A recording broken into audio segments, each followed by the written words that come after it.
Catch the all-new D&B radio show, hosted by Matt Breckwald. Whether you're a rancher managing thousands of acres or a backyard enthusiast with a vegetable garden and flowers, the D&B radio show will cover topics that appeal to all who share a connection to the land and animals. Listen to the D&B radio show every Saturday at noon right here on Super Talk Radio, 1450 and 1490 AM.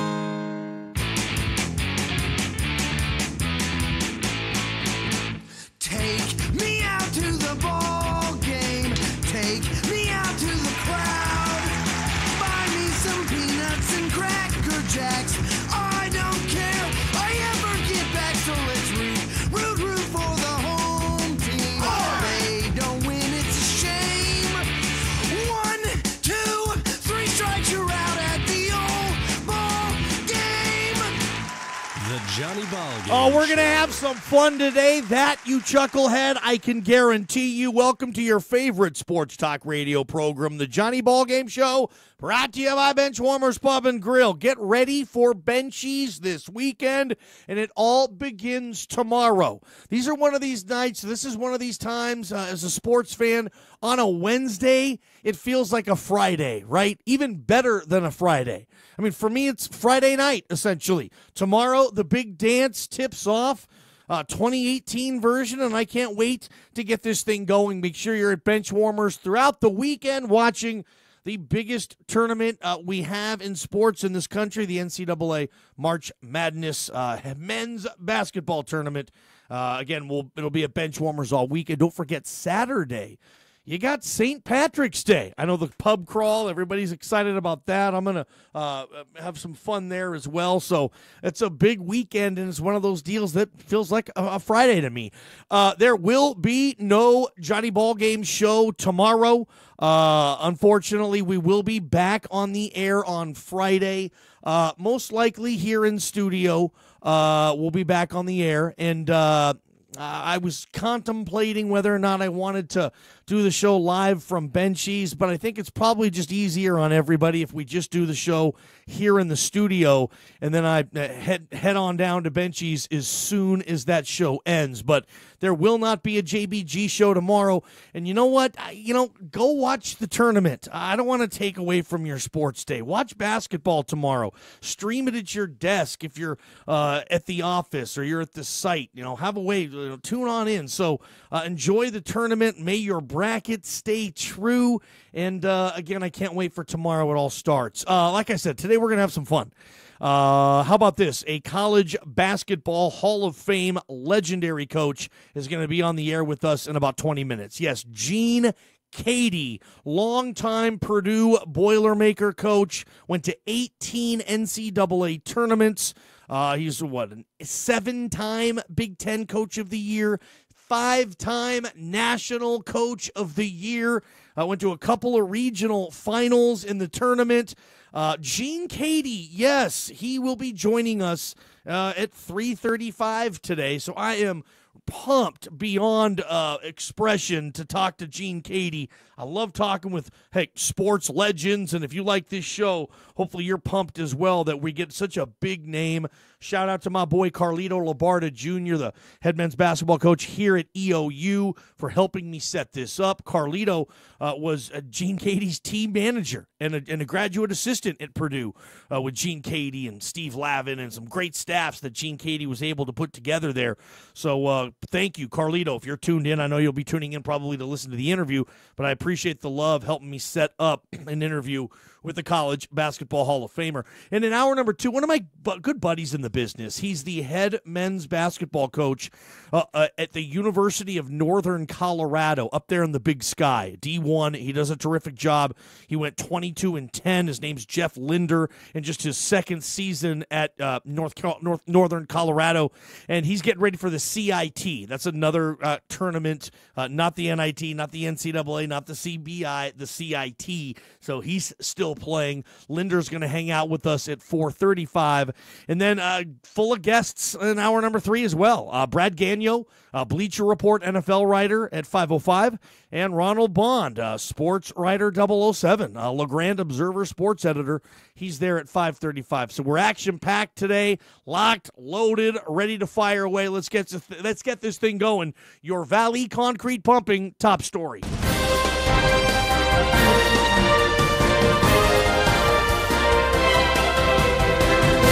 I guess I could be the first to probably tell you today a Happy New Year. The NFL changed calendars today on March 14th. It is now 2018 as far as the NFL is concerned. Rosters obviously being shaken up. Players who were free agents are now officially free. They're on the market. They can sign wherever they need to sign, and contracts now that we're going to continue and carry over into 2018 do so today. So happy New Year from an NFL standpoint. The only problem is as anticlimactic as this day was for the NFL, and that's because I said this yesterday, nobody can keep a stinking secret in the NFL. Adam Schefter will find out, and they tweet this stuff out so early. We hear about this stuff weeks in advance. So today everything was finalized. You know, I get the tweet or the text or whatever, and Ndamukong Suh released by Miami today. Dude, yeah, I knew that on Monday. Yeah. I mean, it's just so I didn't think it was very exciting being the new league year. Sometimes I like to be surprised with that stuff, but again, that's not the case in the NFL. You can't keep the cat in the bag in that league. So anyway, happy New Year, NFL 2018. But that's not where I'm going for my top story. I'm going with a story in baseball that I find very perplexing, frustrating, obnoxious. I guess I'll use that word as well. And it's going to happen this year in minor league baseball. And I'm not the biggest fan of minor league baseball, don't get me wrong. I mean, I'll go to games here and there. I used to go to a few Boise Hawks games a year every year when I was living there in Boise. I might go see a Tri-Cities Dust Devil game this summer, make the quick drive up to Kennewick and watch the Dust Devils play. I might do that. But it's going to be different. And Rob Manfred, the Major League Baseball commissioner, he's not stopping with some of these ideas he has that he wants to move forward with, I think, eventually in Major League Baseball. But minor league baseball, my friends, is going to look different. And I'll tell you why. First off, in AA and AAA, okay, there will now be a 15-second pitch clock when no runners are on base. So, yes, if there's no runner on, 15 seconds between pitches, which is going to mean that batters won't be able to step out of the box after every stinking pitch and readjust whatever needs readjusted, and they're going to have to get in there quicker. And pitchers have to throw the ball every 15 seconds. We'll see how... I want to see the numbers on this. I want to see how fast minor league baseball games go compared to major league games. I really do want to see this. So I'm all about it. I want to see what direction minor league baseball goes in. I will tell you this. What bugs me even more so, okay? What bugs me even more so, and they're not getting away with this, okay? This bugs me. In minor league baseball this year, starting this season, dude, like in a month, okay, when minor league baseball begins its season, any game that goes into extra innings, you're going to have a runner automatically placed at second base. The runner placed at second base will be the final out in the previous inning. So if a player is the third out in inning 9, he will then begin inning 10 standing on second base. And I don't know why Rob Manfred has such a bone to pick with this thing. I don't know, honestly. And if you disagree, I'd love to hear from you. Call, email, text. I don't know anybody in baseball. I haven't read any of the Buster Olneys, the Tim Kirkjians, people who follow baseball, Keith Law, some of the great baseball writers in this country. I haven't heard any of them say, yeah, no, that's a cool thing. No, let a runner start on second base every extra inning because, yeah, you know what? We played our 9 innings. Why mess around with extra innings? Let's get this game over with. Let's get everybody home. Let's just finish this in a Circus McGurkus type of fashion, and let's get everybody out of here. I haven't heard anybody say that. Like, I like this rule. This is cool. It's going to speed things up. Yeah, it's going to add to excitement. There's going to be more runs scored. There's going to be a lot of runs scored in extra innings now. I mean, think about this. If you get a dude standing on second base to begin the inning, okay, I'm going to bunt that guy over, okay? I lay down a bunt down the first baseline, great. Now, all of a sudden, I got a runner on third with 1 out. Statistically speaking in baseball, you got a pretty good shot to get that runner in. There's so many different ways to get him home, unless you're the Mariners. How many times have you seen them not be able to get a runner in from third with 1 out? Love you, Mariners. But yeah, I just think it's a McGurkus type of thing, and I don't know why Rob Manfred has such a bone to pick with this. Now, if it's in minor league baseball, this is not Little League. This isn't high school. This isn't even American Legion. This is minor league professional baseball. Like, there's going to be players and major league players on rehab assignments or players that get called down to the minors that are playing under these rules, man, starting now. That's the article I read today. And again, I think it's weak. I think it's obnoxious, dude. I don't know why, baseball's commissioner is so hell-bent on speeding this thing up. And I don't know how much you're going to speed it up. Look, this is supposed to speed up the game. Look, if you're going into extra innings, yeah, you just finished 9 innings. You're probably going to be around the 3-hour mark.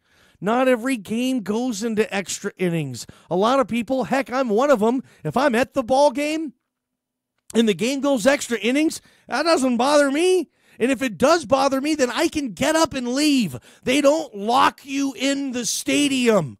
If it's too late, hey, I got to get home. I got to work tomorrow. Oh, hey, I can't buy any more beer. The concessions are closed. I really don't care who wins this game. I'd rather, hey, beat the traffic. Let's go. Yes, you can do that. You're not locked in the stadium. You don't have to stay till the game ends. Get up and leave if you want to leave, if it's too long. But I think the majority, at least people I've talked to, baseball writers I've talked to, nobody feels that way. And it's going to happen in minor league baseball now. Anytime a minor league game goes to extra innings, that team gets a runner on second automatically. Now, I will be looking at this. I will be looking at time of game for minor leagues compared to major leagues. I mean, how well will some of this stuff, that 15-second pitch clock when no runners are on base, that they're also instituting this season for minor league baseball? That's AA and AAA. They're not doing it in A-ball. I don't know, maybe they don't have the resources for whatever reason. A-ball, rookie league, all that stuff, not using the pitch clock, but AA and AAA will. So I want to look, and I'm going to pay attention to minor league baseball this season just on that and say, okay, is this better? Is it worse? I mean, heck, maybe I should give it a chance. This is one of those things. Maybe I'm being, hey, get off my lawn. Hey, back in my day, I walked uphill to and from school, you yahoo. And you guys got it too easy now. I hope I'm not sounding like that dude when it comes to baseball and my sports being all Mr. Traditionalist. I tend to hope I'm not of that mindset, but with this in baseball, this just doesn't make sense. I don't want a runner starting on second base when you go to extra innings. That's not a baseball game I want to teach to if I have a son or daughter or a niece or a nephew. I don't want to take my nephew to a baseball game and he says, oh, hey, Johnny, why is that guy on second base all of a sudden? Oh, well, yeah, that's a new rule to speed it up. They want you to score runs, so they're going to let you have a guy on second without having to earn it. That was great. I don't want to teach my nephew that type of baseball. I don't want them to grow up with that being the norm in baseball. So I guess I'm just old and crotchety when it comes to this thing. And as far as I know, most of the folks that I listen to and that I speak with, they're with me on this. Baker City Gold and Silver Hotline, 963-4122. Your thoughts on this, baseball guy? Minor league baseball. Now, when you get to extra innings, the team at bat will start with a player on second base. I mean, are you okay with this? I'd love to hear people out there that are. Like, someone can disagree with me. I'd love it to say, yeah, these games are too long, Johnny. Yeah, we do want more offense, Johnny. This is fine. Give it a chance. Maybe you'll like it. I don't know if I will. I can almost bet that I won't. But, okay, maybe I give it a slight chance. I don't know if I'm going to go to a AA or AAA baseball game this year. I probably won't. I don't remember the last AAA game I've been to, Tacoma Rainiers, probably in about 01, 02. So it's been about 15 years since I've been to a AAA game. I've been to a lot of Boise Hawks A-ball games, but yeah, that's about it, dude. And I'm not cool with this. And again, I feel like it's a broken record now on this show, like with baseball trying to fix this stuff that I don't think is broke. If you really have to speed up the game, okay, find another way. We're in extra innings, dude. We're in extra innings. Why do we have to speed it up now that we're in extra innings? It's already going to be a long game. We're in the Rockies. Yeah, I have 2 pairs of gloves on. Duh. Yeah, it's extra innings. It's the 11th. Uh-oh, this game's going to run long. Well, yeah, duh. You're playing 11 innings, 12 innings, 15 innings. I will tell you this. Gone, okay? Baseball guy. Baseball girl. Baseball fan, wherever, okay? Gone is the 22-inning game. The 19-inning game. They happen maybe, once every 6 years? You'd hear about it on SportsCenter. Oh, yeah, the Pirates and the Rockies played 21 innings last night. And at the end of the game, only about 700 fans were still there. You hear about that stuff sometimes. That's great. And to those 700 fans who wanted to stay 9 hours for a baseball game, good for them. Great. That's bang for your buck. That will never happen again. Now it's going to be, oh my gosh, they played 12 innings? What the hell happened? Well, they couldn't get the runner in from second, apparently. Like, that will never happen. And look, don't think that this isn't coming to Major League Baseball. Oh, it's coming, dude. If this works in minor league baseball to however the effect that Rob Manfred wants it to work, and he's saying, oh, this is a great idea. Look how much we're speeding this stuff up. Oh, this is great. Oh, it's coming to Major League Baseball. And you're not going to have those games anymore. Northwest Furniture and Mattress text line 541-962-7700. Financing, yes, it's available at Northwest Furniture and Mattress. One text, Johnny, if you want to speed up the game, play 6 or 7 innings. I've thought about that too. That's what they play in high school, right? 7-inning game in high school. Play 7 innings. Now, it would ruin statistical data. Players wouldn't get to have as many at-bats, which would mean they wouldn't hit as many homers or hit in as many RBIs or score runs. Pitchers, could you imagine a starting pitcher in a 7-inning game? He only has to go, 4 to get the win? You bring in the closer in the 6th or the 7th? See, I wouldn't want that either. But again, I don't want baseball to change. If you don't like it, then don't like it. Don't watch it. Fine. Why does everybody have to cater to people who don't like their stuff? Like, oh, you don't like it? Well, let's fix it so you like it. What about the people who do like it? Now you're disrupting them. Now you're getting away with their way of life. Johnny, if there's one game you do not mess with, it's baseball. Too much of an American classic. I'm with you. Keep the texts, calls, and emails coming on the Johnny Ballgame Show. Remember, a college basketball Hall of Fame legendary coach, Gene Keady, going to be with us in about 10 to 12 minutes. Very excited for that interview. That's one of those interviews where I go home and I prep the night before. I will be honest, I don't do that with every interview. I don't know anybody in sports radio who does that with every interview, but there's some that you do. I remember a few years ago, I was interviewing John Harbaugh, the head coach of the Baltimore Ravens. And the night before the Harbaugh interview, because I knew he was coming on the next day, this is when we were on the air at ESPN in Boise, I was like, okay, I'm going to nail this interview. I'm going to do my homework. I'm pulling everything up, and I'm going to study my butt off and prep for this sucker. So that's kind of how I treated this Gene Keady interview. Really, really excited to interview the legendary college basketball coach. You remember him at Purdue all those years, all those tournaments, very, very successful, going up against Bobby Knight all those times in those classic Big Ten games. I love it, man. But anyway, yes, baseball. What are you doing?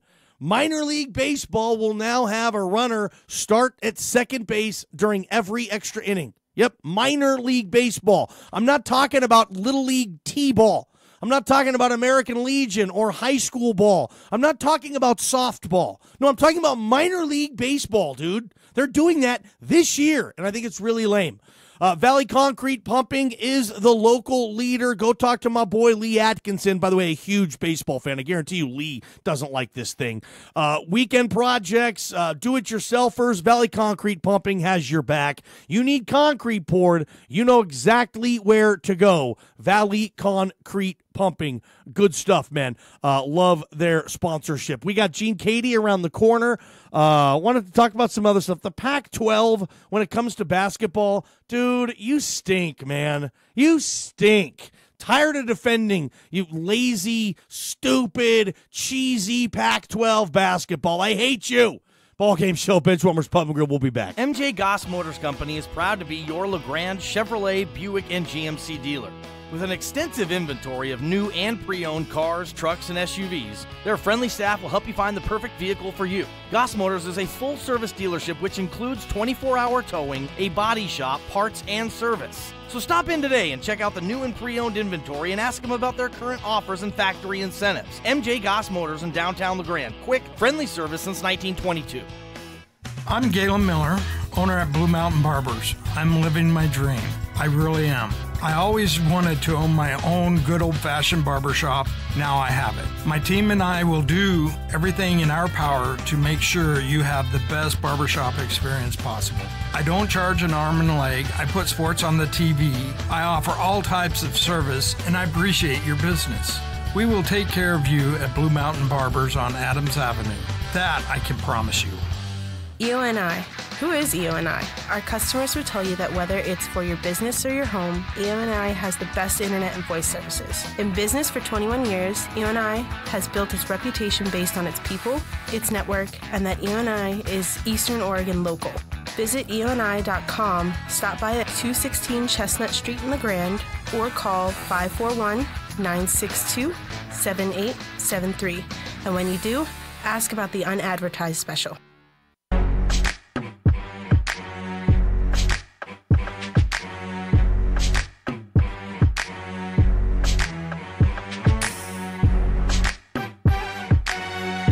All right, Johnny Ballgame Show, Sports Talk Radio.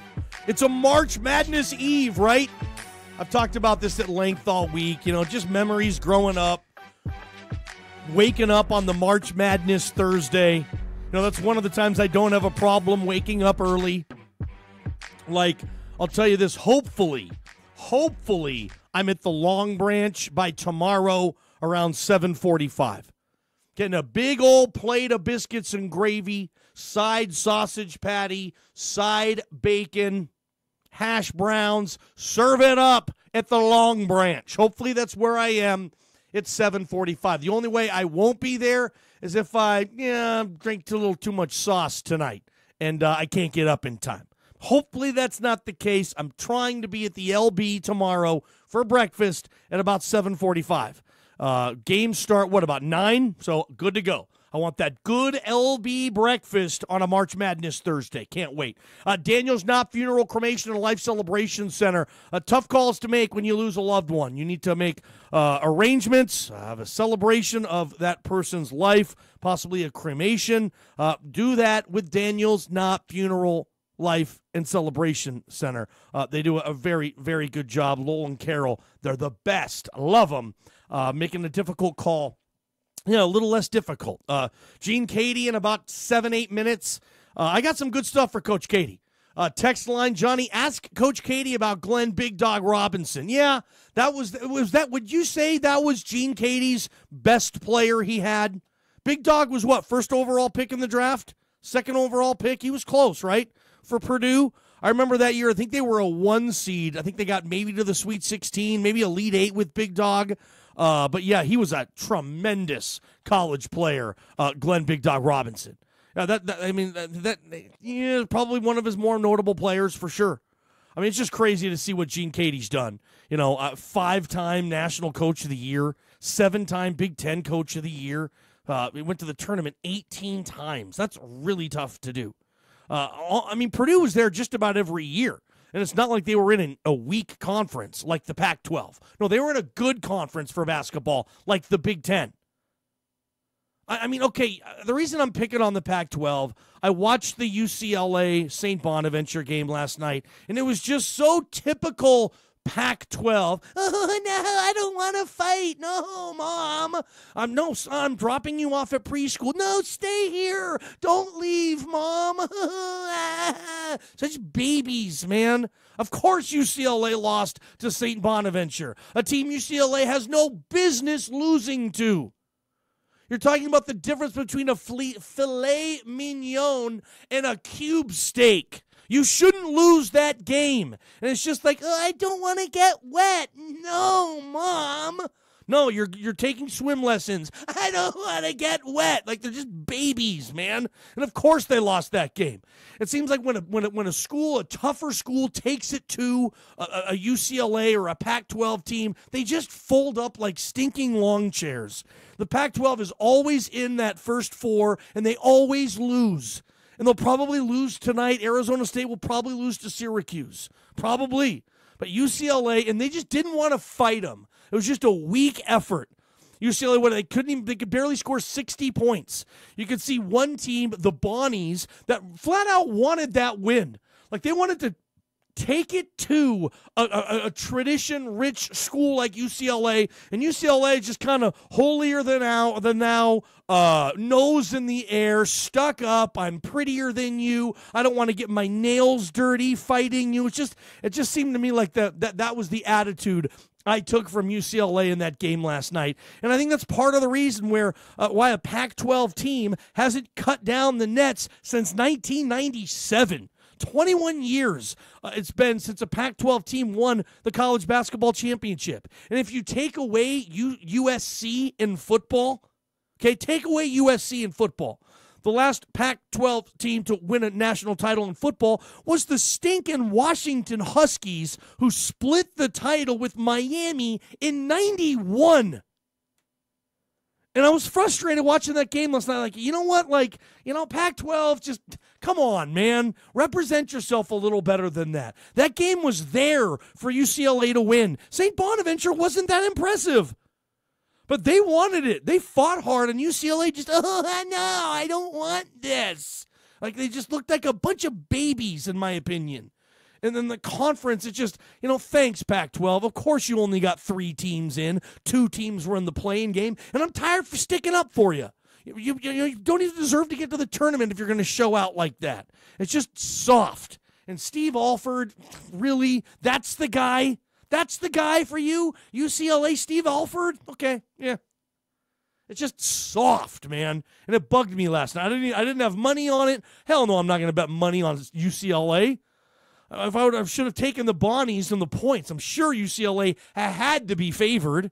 Anyway, I just thought it was a puke poor showing, and I was disappointed in my home conference. Dude, part of the reason I moved back here from Boise to stinking LG, and I love it, was to talk about the Pac-12 again. I missed it when I was in Boise. I was talking about Boise State constantly in the Mountain West. I missed the Pac-12. And it's like, I moved back for this? Like, to see that? Like, come on, step it up, Pac-12. I expected a little more from a varsity letterman. Just disappointing. If you're a UCLA fan, I'm with you. I just that left a sour taste in Pac-12 fans' mouth last night. It's just a puke poor showing. Anyway, Ballgame Show, Benchwarmers Pub and Grill. This is going to be a lot of fun. Scheduled coming up next is Gene Keady, former Purdue basketball coach. He's in the College Basketball Hall of Fame. We don't have a chance to get a lot of Hall of Famers on this show, so we are really excited to bring on Gene Keady. Hopefully we can get in touch with him and have him on the Baker City Gold and Silver Hotline when we come back. Johnny Ballgame Show, Benchwarmers Pub and Grill. Don't miss Gene Keady.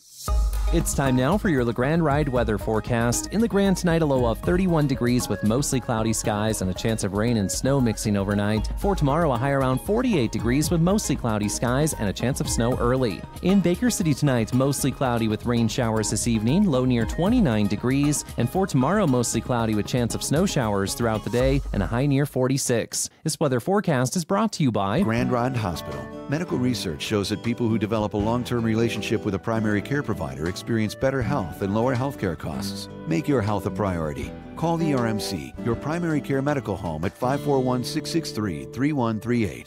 You have many options when it comes to purchasing your next set of tires. At Rock & Sons, it's 100% local. The money you spend at Rock & Sons won't be transferred to an account at some corporate headquarters far away from our community in Eastern Oregon. Money spent at Rock & Sons will filter its way back into our community. That's how local business works. We all support each other. We don't send our money to some giant corporation. Think about it. Since 1965, Rock & Sons Tire and Auto, 100% local. I'm Bree Troutman with American Family Insurance here in LeGrand at 109 Depot Street, and I'd like to invite you to stop in for a free no-obligation quote. Let's see if I can save you some money. Auto, home, renters, boats, ATVs, motorhomes, farms, ranches, commercial, businesses, and life policies. You name it, American Family Insurance covers it. Keep your insurance local and come see us. Or give us a call at 663-1919. American Family Insurance. When selling your real estate, listing is the first and most important step. Think twice and list once. List your property with Ranch and Home Realty. They'll put 6 decades of experience and success in Eastern Oregon right to work for you. Ranch and Home Realty understands the unique nature of our market. They know what works and what doesn't. For homes, commercial, land, ranches, and farms, if it's property, they get it done. List once and don't think twice about choosing Eastern Oregon's trusted Ranch and Home Realty. 963-5450. Tradio.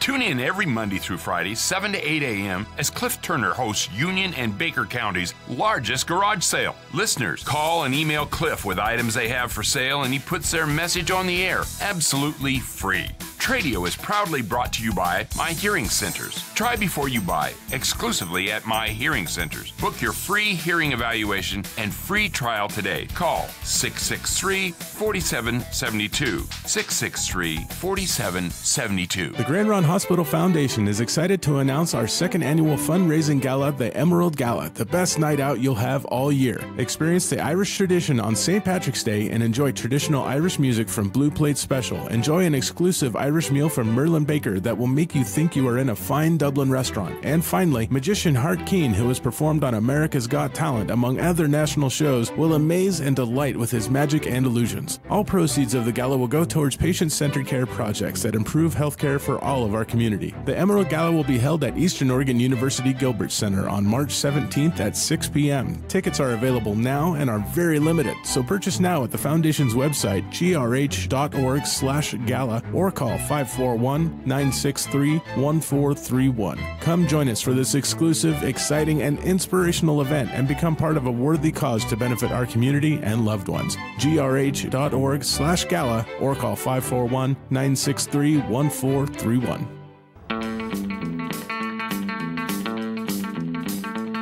Yeah, the wheel is broken, why do we turn it? If it don't mean nothing, why do we learn it? All right, welcome back to the Johnny Ballgame Show on a March Madness Eve. Stinking better than Christmas. Tomorrow, the Madness 2018 begins with what I have always felt is the best weekend of the year when it comes to sports. You got college basketball early morning Thursday to late Sunday night. It does not get better. Unless you're going to go to the Baker City Gold and Silver Hotline and welcome in our next guest. He's a college basketball Hall of Famer, a veteran of 18 NCAA tournaments, 5-time National Coach of the Year, 7-time Big Ten Coach of the Year, a living coaching legend. He's Gene Keady, and he's with us right now. Coach Keady, this is going to be a lot of fun. Thank you, sir, for giving us some time today. How are you? Detroit getting ready to play, so I'm Pleasure to be on with you. I got to start with where we are locally at Eastern Oregon University. I'm not sure you had heard of EOU, Coach, until one of your disciples got the gig here. Carlito Labarda Jr. had a terrific year one, wins over 20 games in his debut. Credits a lot of his success to you being able to learn, heck, as a student manager and then as a GA under you and Coach Lavin and some great assistants you had there, Coach Keady. Just how proud of Carlito Labarda you must have been seeing what he was able to do year one.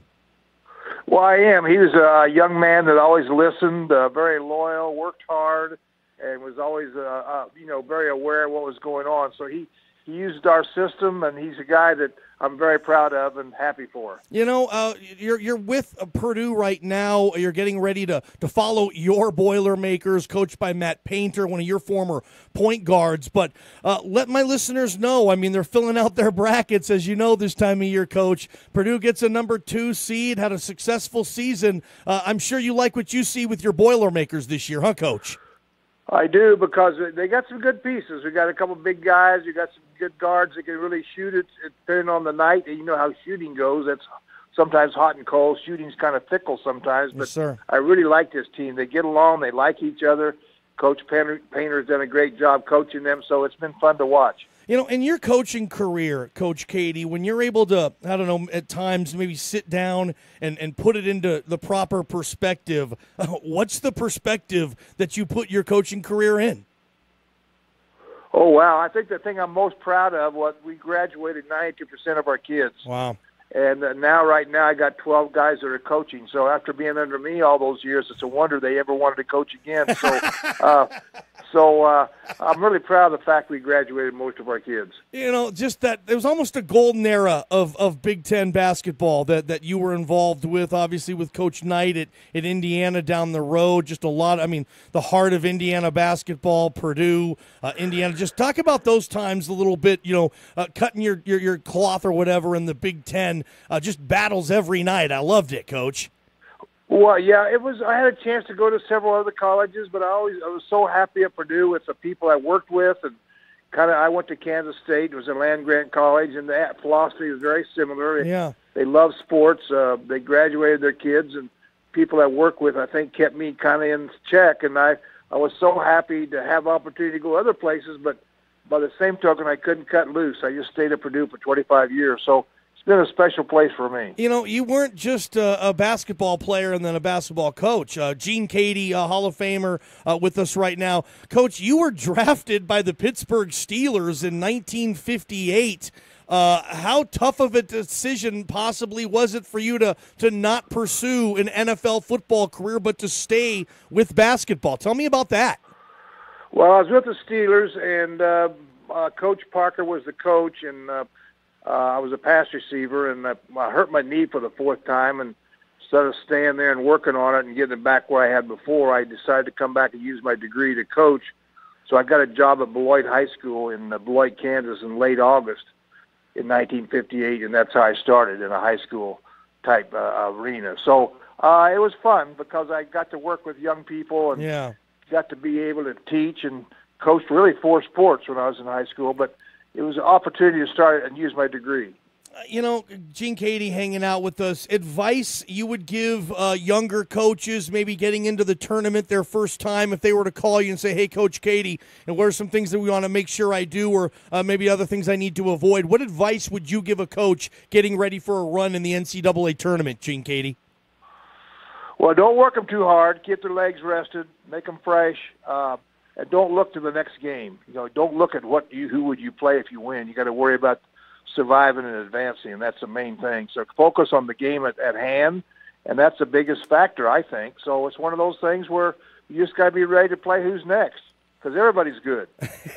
You had a chance to coach so many All-Americans and players who went on to have wonderful NBA careers and whatnot, Big Dog Robinson and those guys, Coach Keady, but the one-and-done culture now where, kids are just there. Essentially, a lot of them only plan on playing 1 year of college basketball, Coach. What goes through your head when you think and talk about with current coaches who have to deal with this in recruiting and whatnot, this one-and-done culture? What's Gene Keady think of that?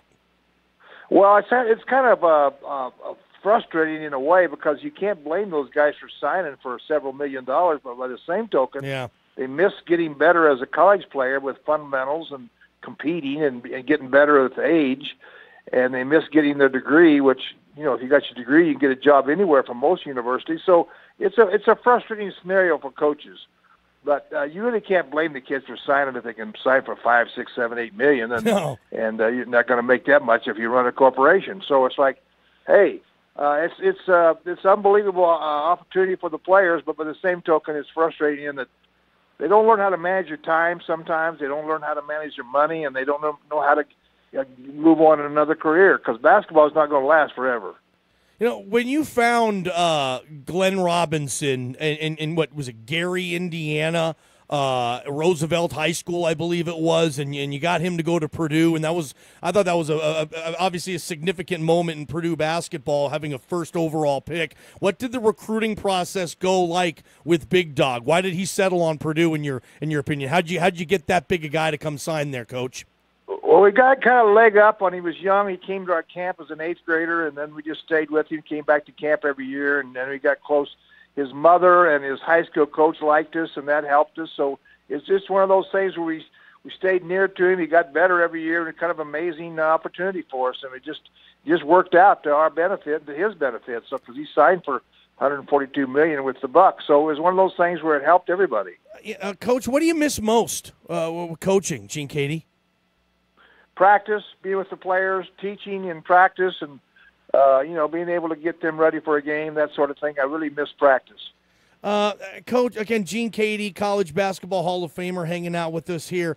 Were you close with Bobby Knight those years? Would you say he was a close friend? Was it a big working relationship? Were you rivals? What was your relationship like with Bob Knight, Coach?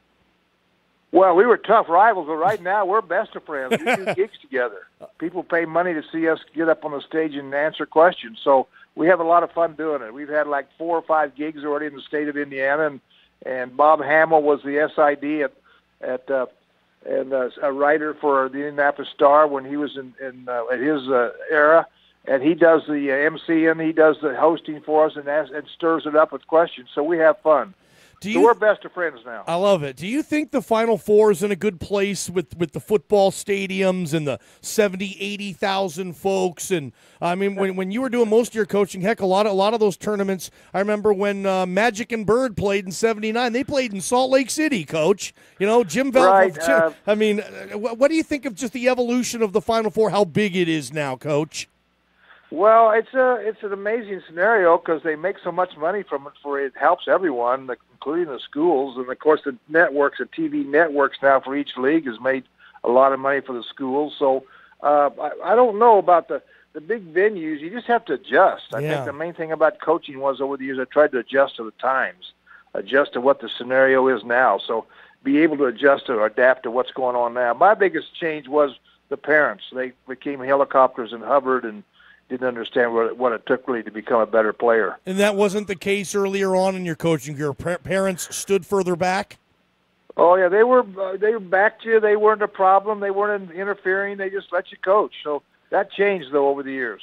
Yeah, and with the transfers, the transfer rates, we've never seen this high now. It's definitely in an interesting place, and I think AAU has a big responsibility in that. Would you agree with that, Coach Keady? Yeah, I think that the fact they can transfer so easy is not good. So that's a big problem. So you got to get that straightened out some way. Coach, are we going to ever get to see you possibly in good old LeGrande, Oregon, cheering on Carlito Labarta Jr. as he's taking the mountains? Well, you know, I wanted to come out there, but it's a 3-hour drive from Boise, so it's kind of hard to get there from where I live in Myrtle Beach. Yeah. It's kind of hard to get there, but I do want to come out there because he was Carson Cunningham's assistant at Carroll College in Helena, Montana, and I went out there 3 times. If it was a little easier to get to, I'd be there in a heartbeat because I love him. Absolutely. Well, we can't wait. If we can get you out here, that's going to be a lot of fun, Coach. Enjoy watching your Boilermakers make a what we hope is a Final Four run and cut down those national championship nets. And as you said, just survive and advance. Enjoy the tournament, Coach Gene Keady. We really appreciate you coming on today. Thanks, Coach. What was Carlito's record this year? 22-11, I believe. 23-10. Wow, good start. Right? That's a good start. Isn't that? I mean, they just missed the national tournament. And as you know, taking over a new program, a lot of those kids weren't Carlito recruits. So we're thrilled with what he did year one. Well, he's going to recruit some players, so I'm very proud of him. And tell him thank you for having me do this. Absolutely. I definitely appreciate him putting us in contact. Coach Gene Keady, Hall of Famer. Thanks, Coach. Oh, you're welcome. Good luck. Great stuff. Gene Keady there. It's tough for me not to root for Purdue now a little bit. I was going to ask a question because, okay, what is Gene Keady like synonymous with? Like, if you remember college basketball, Gene Keady, it's his hair, right? It was his hairstyle. I had a question about his hair. I was going to ask, like, basically, why was your hair such a big conversation topic for fans all those years? But didn't feel like going there. I wasn't sure. But yeah, I mean, you think Gene Keady, the guy with the hair. Oh yeah, okay, yeah, Gene Keady. He was always screaming at people. Gene Keady was one of those guys, tough guy, you know? Like, when I saw that, like, Gene Keady was drafted by the Pittsburgh Steelers, that kind of makes sense. You're talking old school, tough guy right there. And that is hilarious that him and Bobby Knight are almost like the vaudeville circuit. They go to colleges and conferences and answer questions and get paid handsomely to do it. Like a Tom and Jerry act or something. That's hilarious. Because when I was growing up, you know, you go Big Ten basketball, and it was obviously it was always Indiana, right? In the heyday of Robert Montgomery Knight, okay? And then you had Purdue, and Gene Keady was always right on Coach Knight's tail. I didn't know this, but Gene Keady has a winning record against Bobby Knight. There's so few folks who could probably say, "Oh yeah, Bobby Knight, I have a winning record against him." He does. And you know, Michigan State, Michigan with the Fab Five, those Big Ten years, like. Yeah, sorry, Pac-12, but yeah, Big Ten's better than you in basketball. I'm mad at the Pac-12, man. Mad! Anyway, but that was fun. Gene Keady, college basketball Hall of Famer. You could probably make the argument, too, and, you know, I wasn't going to bring this up, but you could probably make the argument that he's the best coach ever to have never reached a Final Four. Gene Keady. I mean, he's done everything. Except get to the Final Four. He went to the Elite Eight a couple of times. Again, the big dog, he was awesome. Glenn Big Dog Robinson, a number 1 overall draft pick. But, yeah, you could probably say best coach to have never went to a Final Four. But, man, college basketball Hall of Famer, Gene Keady, and a big thanks to all the folks at EOU, especially Coach Labarda, who were able to help me make that happen and get Gene Keady on the show. He was going to come here in November, I believe it was, or was it October? I don't know if you remember. There was a luncheon at EOU where Gene Keady was going to be the keynote speaker, and I remember thinking, oh, sweet. Gene Keady's coming to Quinn? I dig it. But health issues got in the way, and he wasn't able to make the trip. So hopefully he can get out there. That's funny. He's a 3-hour drive from Boise. Like, man, where are you people? I love it, man. Good stuff. That was a lot of fun. College basketball coaching legend, Gene Keady. We got a ton of tournament stuff. I want to get back to NFL free agency. We'll play over-under next hour. And also hear from another college basketball coach. This one, a current one. He's the head coach at Northern Colorado in the Big Sky, Jeff Linder. He recruited Damian Lillard to Weber State. Jeff Linder knows Damian very, very well. Can't wait to get his thoughts on the year Damian is having in Portland. It's terrific. Blazers are getting some national love, and I love it. Have you noticed that? Like, they're starting to get mentioned on SportsCenter, in the A block, on First Take, Stephen A. You know, I was talking with my boy Kyle yesterday, big Blazer geek down at Goss Motors, and he was right. He was saying, remember when Stephen A. Went on First Take and said Damian Lillard needs to demand to be traded? Remember that? Just a month or two ago? I wonder what Stephen A. is saying in that regard now. If he demands, you can't win in Portland, demand to be traded. Blazers playing their best basketball, I would say, over the last 5-6 years. For a 10-game stretch, they haven't looked this good in a long time. Tomorrow night, right here on Super Talk, Blazers, Cavaliers, LeBron, the James Gang coming to the Rose City. Can't wait for that. That's tomorrow night, right here on Super Talk Radio. Blazers go for 11 in a row, and you got big boy Bron in the way. big boy Braun. Nobody calls him that. Give me a quick one. Johnny Ballgame Show, Benchwarmers Pub and Grill. Thanks for hanging out. First off, Dream Builders Contracting, roofing, siding, sidewalks, gutters. I'm talking all phases of construction when I talk about my boy J.D. Stanley and the work he does at Dream Builders Contracting. If it's a commercial project, if it's a home project. I've seen J.D. put in a new bathroom in a home a few months ago. It looked absolutely fantastic. No corner was cut, no stone left unturned. No, JD does a terrific job, and he puts his heart and his soul into his projects at Dream Builder. So if you need a project completed, keep it local, keep it in-house. Call JD Stanley. Find him on Facebook. Look him up, 910-4207. Call JD Stanley with Dream Builders. They can get it done. We'll be right back. Ballgame Show, Benchwarmers Pub and Grill. Empowering lives is our goal. A history of empowering lives is even better. Hi, this is David Ebel, physical therapist at Mountain Valley Therapy. Empowering lives is what we've been doing for over 19 years. There is more involved in your physical therapy than physical symptoms. We work with you and your doctor to take care of the most complicated cases with absolute confidence. Let us be your physical therapist. Mountain Valley Therapy, your physical therapy clinic. Call us for your free consultation, 962-0830.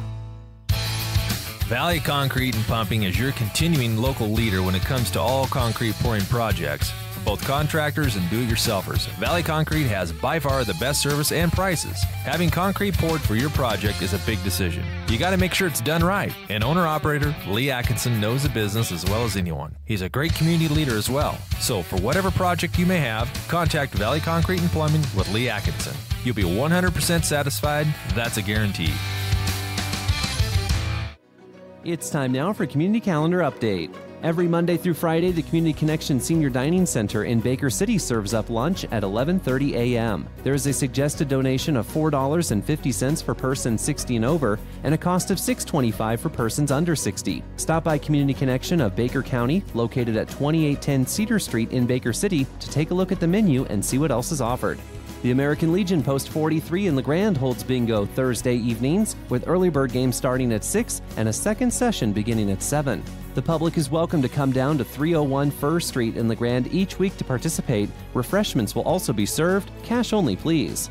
Every Friday morning from 9 a.m. until noon is the Free Children's Clinic in LeGrand. Appointments are requested. For more information, please call 541-663-3150. This community calendar update is brought to you by LeGrand Gold and Silver, family-owned and managed, and your trusted local experts for fine jewelry and precious metals. Shop LeGrand Gold and Silver's full line of quality jewelry, gifts, and coins.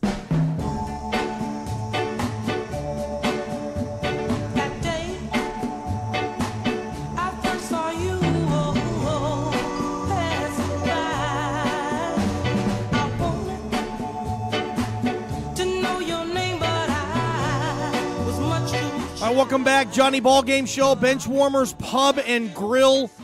Today is Happy New Year for everybody in the NFL land or NFL scheme, wherever. Yep, the new year began today, 2018 for the NFL. I also told it's what, National Pie Day? Not the pie you eat, but the mathematical pie. What is it, 3.14? Because it's March 14th. Ha, ha, ha, ha. Makes a lot of sense. Big game of the night brought to you by LeGrand Stereo and Music. Great brands like Peavey, Rockford Fosgate, Kenwood. They have televisions, all kinds, all shapes, all sizes. They have all types of instruments. You can buy a car stereo, have it installed there. They've been going strong for over 40 years at the Sac Annex. Appreciate their sponsorship. LeGrand Stereo and Music. Support your local independent music store. Mike and everybody does such a terrific job down there. They've earned your business over the years, and I hope that you continue to go there. The Seahawks have actually signed somebody, I'm seeing. I'm okay with it. Barkevious Mingo, the now former Indianapolis Colt. Maybe you remember this guy. He was the 6th overall pick not that long ago in 2013 by the Cleveland Browns. He's played for Cleveland. He's played for New England for 1 year. He's played for the Colts last year. Been mainly a special teams guy, situational pass rusher. But yes, Seattle has signed Barkevious Mingo today. Formerly of LSU, was a great player in the SEC. He was the guy that lit up the combine. if you remember 4 or 5 years ago, Barkevious Mingo lit up the combine. So Seattle has him now. Again, I'm seeing that on the thing called the internet. But yeah, Barkevious Mingo is a Seahawk, and he'll fit into the pass rushing rotation. I'm sure he'll play a lot of special teams. I'm sure they're not spending a lot of money on him. But anytime you have a chance, okay, to get a former 6th overall pick, legit high first-round pick, Seattle likes taking chances on those players because they feel that the talent is there. I mean, that's first and foremost. The skill is there. And for whatever reason, he wasn't able to play or show out in Cleveland, New England, or Indianapolis. The Patriots he won a Super Bowl with in 2016. Is a special teams type of guy. But, yeah, nice role player, Barkevious Mingo, your newest Seattle Seahawk. So, yeah, they actually signed somebody today. Good for them. The new league year, a lot of guys are getting signed here and there. No mega surprises today. I was questioning what Arizona was doing, to be honest, because yesterday, they signed at quarterback Sam Bradford, and I thought, oh, God, okay, we'll see. And then I hear about him last night. They signed Mike Glennon. So is that what the Cardinals are doing at quarterback? Okay, Sam Bradford and Mike Glennon. Best guy wins the gig. Like, gosh, that's underwhelming if I'm a Cardinals fan. Like, I mean, whatever happened to A.J. McCarron being good? I thought people liked him. McCarron got passed over by everybody. And the Jets yesterday re-signed Josh McCown and signed Teddy Bridgewater. Does that mean they don't draft one, or they still do, and they're going to have 3 guys there? Anyway, some questions I'll ask Brad Gagnon in hour number 3. Ballgame show, Benchwarmers Pub and Grill. Let's get you to the news. Eastern Oregon's home for news, talk, weather, and sports. This is KLBM LeGrand and KBKR Baker City. Super Talk Radio, the talk of Eastern U.S. Oregon. Solidarity, school safety bill. I'm Richard Johnson. The United States stands in solidarity with the United Kingdom in blaming Russia for the chemical attack on a former Soviet spy and his daughter. In a written statement, the White House press secretary, Sarah Sanders, says the U.S. supports Britain's decision to expel nearly 24 Russian diplomats. At the United Nations, U.S. Ambassador Nikki Haley also made the U.S. position clear. Russia is a permanent member of the Security Council. It is entrusted in the United Nations Charter with upholding international peace and security. It must account for its actions. But there's no word from the administration about possible U.S. retaliation. Congressional Democrats are not happy with Republicans on the House Intelligence Committee who've shut down that panel's investigation of Russian interference in the U.S. presidential election. The Senate Intel Committee is still investigating. Virginia's Mark Warner is its top Democrat. I believe in the intelligence community's assessment that they spent months working on across the board, saying that the Russians had a favored candidate. That candidate was Mr. Trump. That candidate won. Being a good first responder to a school shooting is not something that Florida Congressman John Rutherford wanted when he was a county sheriff in Florida. He wanted to prevent them in the first place. So that's what this bill does. That's the goal of this bill, is to provide prevention within our schools. Rutherford's the primary sponsor of a school safety bill that overwhelmingly passed the House today and is now headed to the Senate. It comes on the 1-month anniversary of the Parkland school shootings and on the day that thousands of high schoolers from coast to coast walked out of class to support Parkland. Like they say, we're the future. So this is our future, and we're trying to protect our future. That student among many at a march outside the U.S. Capitol in Washington. On Wall Street, the Dow lost nearly 250 points, or 1%. The Nasdaq slid about 0.2 of a point. I'm Richard Johnson. It's official. Newsmax TV is America's fastest-growing cable news channel. More than 50 million U.S. homes get Newsmax TV for the real news on the Trump revolution, with smart analysis from Mike Reagan, Alan Dershowitz, David Horowitz, Bernie Carrick, Nancy Brinker, and the best conservative minds in America. Tune into Newsmax TV now on Dish 216, DirecTV 349, UVerse 1220, and Fios 615. If you don't get Newsmax TV, call your cable operator today. Tell them you want Newsmax TV. I met someone. You hear it a lot from people on Match because more people have met their someone on Match than any other dating app. Everyone wants to find that meaningful connection, and Match is not only number one in first, but second dates too. Now here's a free offer for our listeners. Go to Match.com/try for 7 days free. That's 7 days completely free to search, view photos, and connect. This free offer is found at Match.com/try. That's Match.com/try. Match.com/try.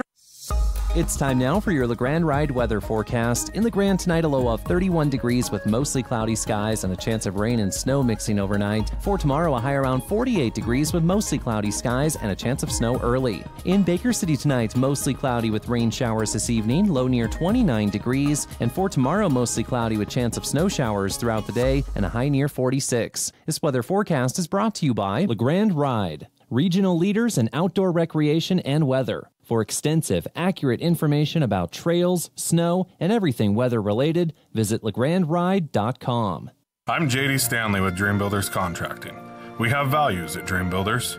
I'm an American, and I believe our country has a bright future. I believe in family, our community, and that our children are the future. I believe in our founding fathers and the Constitution. At Dream Builders, we treat every project with the utmost respect. Trust me when I say, if you hire us, we'll do our absolute best to make sure the job is done perfectly. That I can guarantee. Go America, go Ducks. CCB 180209. Hi, this is Rudy Maxa. Join me along with Robert and Mary Carey each Saturday on this station as we talk to the travel newsmakers, share insights and tips, and experience the world together on America's #1 travel radio show. Super Talk Radio is your home for Rudy Maxa's World with the Careys, Saturday afternoons, brought to you by Baker Garage on Washington in historic downtown Baker City and online at bakercitygmsales.com.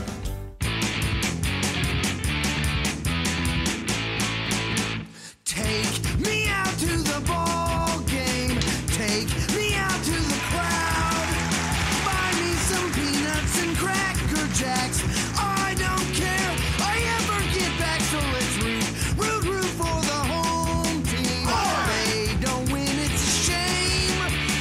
1, 2, 3 strikes, you're out at the old ball game. The Johnny Ballgame All right, thank you, Wasteland Kings. I've had that same intro song for about a decade. Actually, I've had it for over a decade. The very first Johnny Ballgame show, and dang it, I wish I had it recorded. I didn't. Was somewhere, I want to say, June of 2007. That was the debut episode of what would change lives and liberate people forever.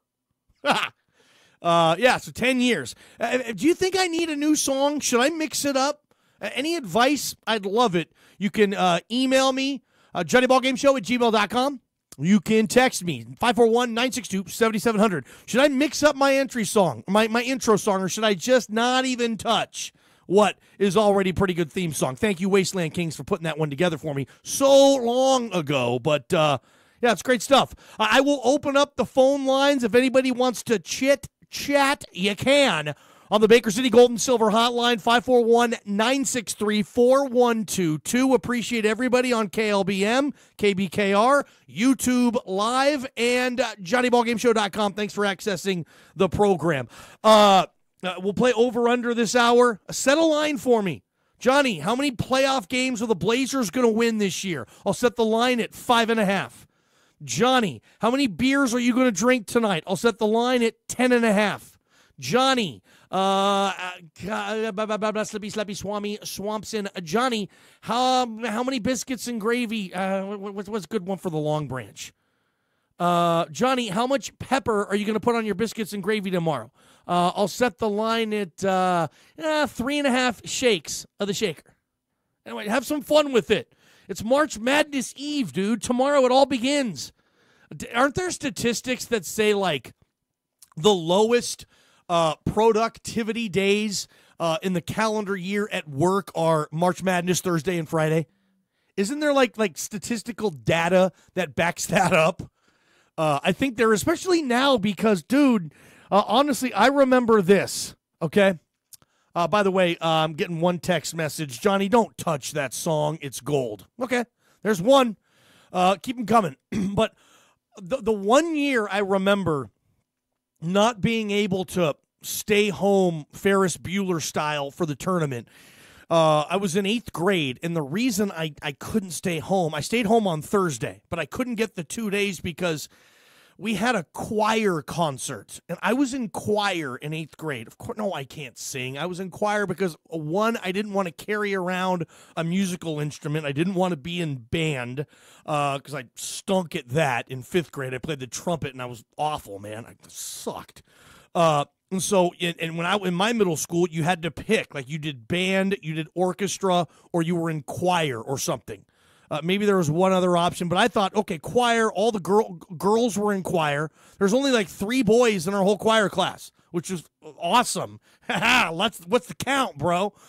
So I was in choir for the girls, and I didn't want to have to carry an instrument because I stunk at it. I have no musical ability whatsoever.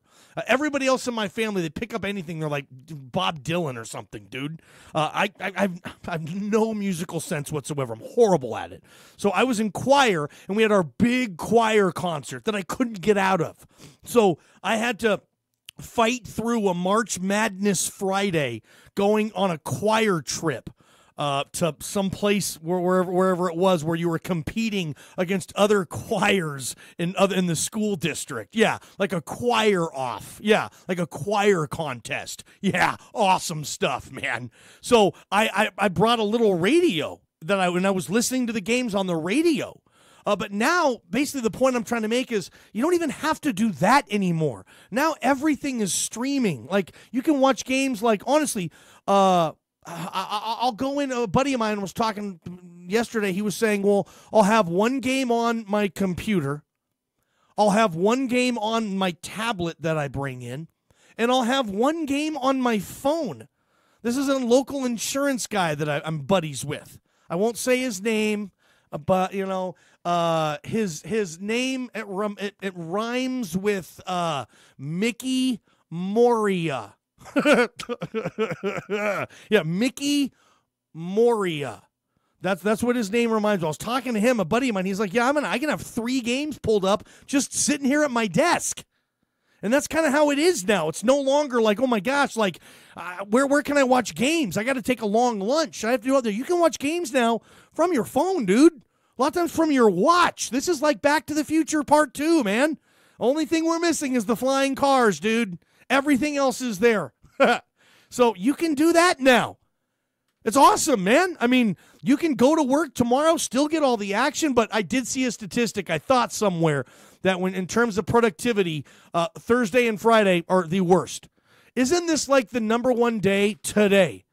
Isn't today the number one day of the year for dudes to get a vasectomy? Isn't it the number one? Isn't that the number today, the Wednesday, this is the number one day of the year to get a vasectomy. You get to tie them up, man. Tie them up. Because why? Well, afterwards you need a few days to chill. So dudes want to get a vasectomy on this Wednesday, so they can, lay on the couch with a bag of cold peas for the next couple of days and just watch basketball. I honestly saw that. Today is the number one day to get a vasectomy, the Wednesday before the dance. You get home tonight, I would imagine you're probably a little sore. Just thinking of that procedure makes my stomach hurt. Heebie-jeebies, man. But yeah, and you can just kind of lay around. You don't have to do anything for a whole weekend. Makes sense to me, dude. But yeah, this is fun, man. I love the March Madness. I can't wait for tomorrow. I'm going to make some of my bets tonight. And again, hopefully it starts off at the Long Branch tomorrow morning for a nice plate of biscuits and gravy at the LB. So hopefully that's what starts with me. Over-under coming up. I'm really excited to interview Jeff Linder. He's a good buddy of mine in the business. He used to be the associate coach at Boise State, coached with Isaac Williams, for many of you listening who know Ike, formerly of EOU. When Ike was at Boise State, Jeff Linder was on staff with him. And this guy's a basketball lifer, just basketball junkie, very, very smart when it comes to the game. He started out, he was a ball boy for the Denver Nuggets when he was 12 years old, and he got fired because the GM heard him talking to other ball boys complaining about how bad the team was. That's awesome, right? You get fired as a ball boy because the GM is eavesdropping on your conversation with your other nerdy ball boy friends, and he's saying how crappy the team is. He got fired, man. By the way, those are the best jobs ever. Didn't you ever grow up going to NBA games, and how envious were you of the ball boys? Are you kidding me? They're right on the floor. That guy's rebounding for Gary Payton. Somebody can do that? I remember I was so jealous of the ball boys. This guy was a former Nuggets ball boy. Maybe I'll talk to him about that too. Maybe I'll open it with that. Like, weren't you fired as a Nuggets ball boy because the GM overheard you ripping the team? That's awesome, man. But he's now the head men's basketball coach at the University of Northern Colorado, and they're still playing. They're in the CIT, which is one of those lower-level tournaments. But, heck yeah, they're still playing at Northern Colorado. They're in the Big Sky. They play like Portland State, my Idaho Vandals, that type of league. And so he's going to join us at 4:35 after we play over-under, so do not miss that. And I also want to get back to the Blazers. Like, a realistic best-case scenario for the Blazers this year is what? Think about that. Like, what's a realistic expectation for the Blazers? Is it Western Conference Finals? I mean, is that a realistic expectation? Or is that, are you kidding me, when pigs fly, will the Blazers be in the Western Conference Finals? The Blazers have not been in the Western Conference Finals since the year 2000. Almost 20 years. And we don't need to relive that Game 7, do we, Blazer fans? I'll tell you this, though. Whatever your gut punch moment is as a sports fan, like the opposite of your happy place, your biggest sports nightmare ever. If that is it, Blazer fan, Game 7, 2000, Staples Center, Lakers, Shaq, Kobe, alley-oop. If that's your all-time worst moment, I will say this. I'm envious because at least you don't have to see it 5 times a week. I saw the Malcolm Butler interception again today when I was watching NFL Live when they were talking about Malcolm Butler signing a mega deal with the Tennessee Titans. Yep, what do? Oh, go to the Malcolm Butler B-roll. Let's show the interception in the Super Bowl every different angle 7 times in a row. I'm just like, I have to see that play. Dude, I feel like I see it every day. Somehow, some way, it's just somewhere on SportsCenter or NFL Network. Like, I see it every day, man. Like, oh my God, when I saw it today, I was like, honestly, am I going to live in a world where I don't have to see that anymore? I guess if I stopped watching football.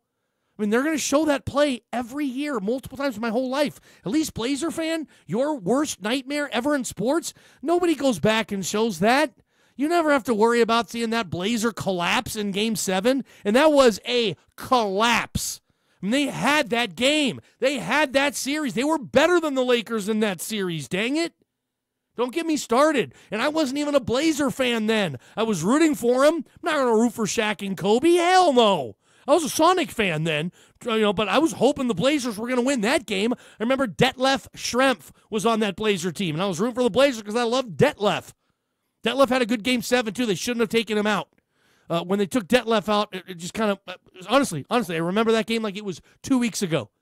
But yeah, at least you don't have to see that every year, Blazer fan.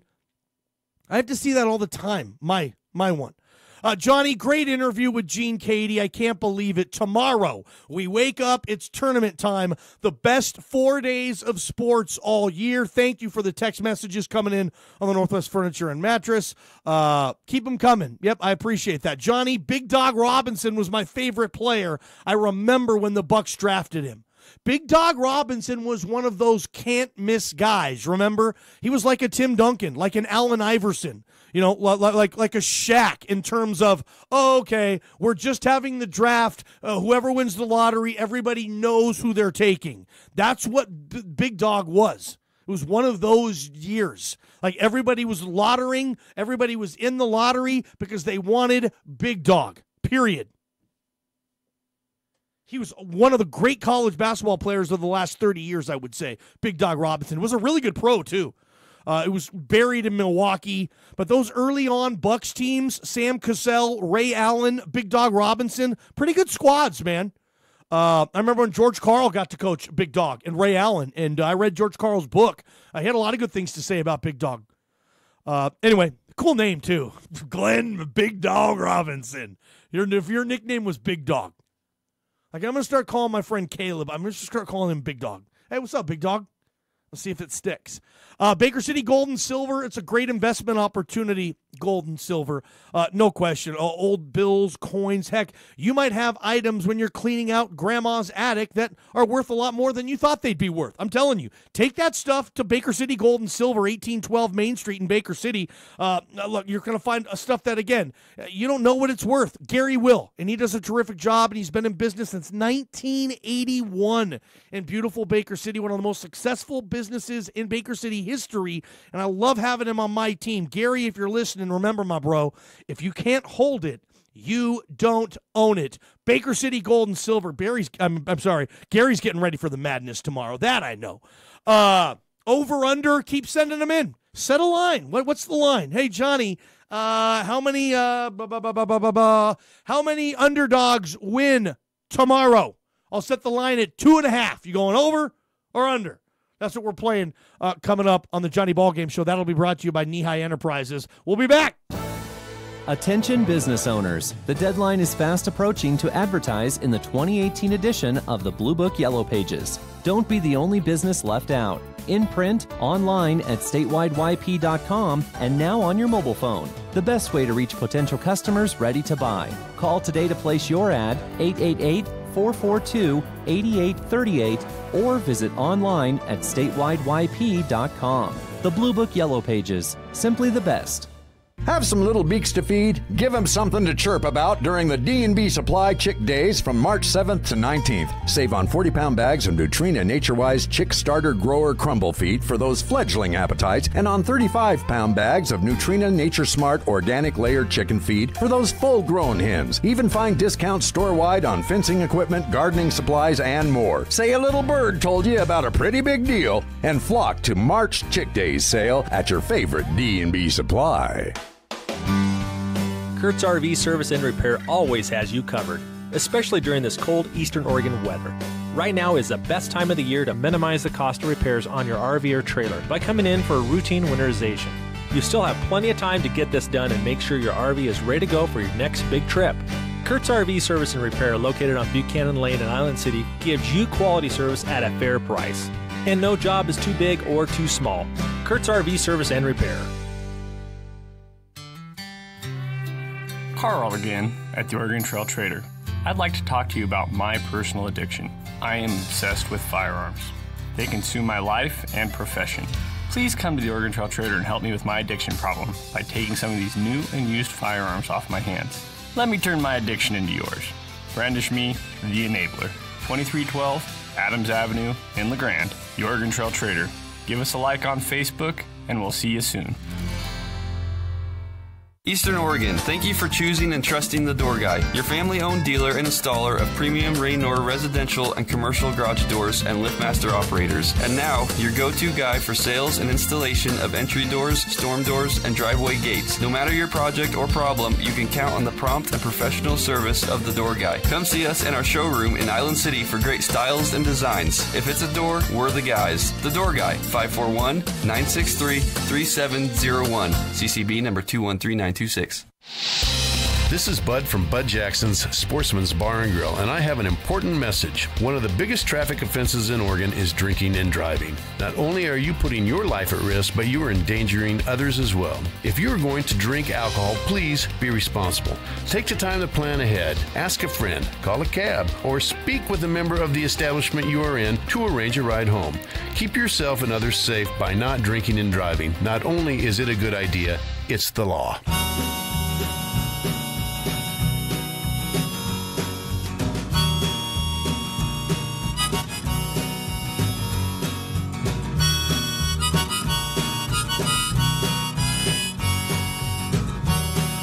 All right, welcome back. Chuckleheads, Johnny Ballgame Show, Benchwarmers Pub and Grill. Around the corner, one of the hot up-and-coming coaches in Division I, Jeff Linder, over there in northern Colorado, getting ready for the CIT. Share some stories on basketball and talk X's and O's with a sharp cat when it comes to X's and O's. He'll be on the Baker City Gold and Silver Hotline about 4:35. Until then, brought to you by Knee-High Enterprises. Big enough for the big jobs, small enough to care. Every Wednesday, it's time. Let's cue it up over-under style.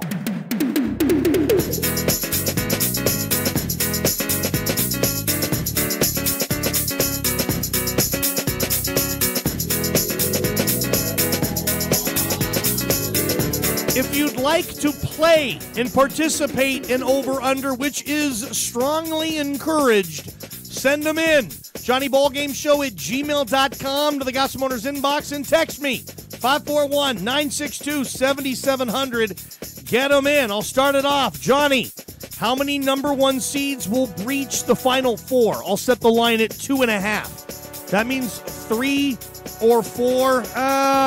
I'm going to say under. I'll say 2 number one seeds reach the Final Four. I'll keep it there. I'll say half the Final Four will be 1 seeds. And I don't think that's going out on a limb or anything. What was it? Only one time the Final Four was all 4 number ones. That was what, when North Carolina won it?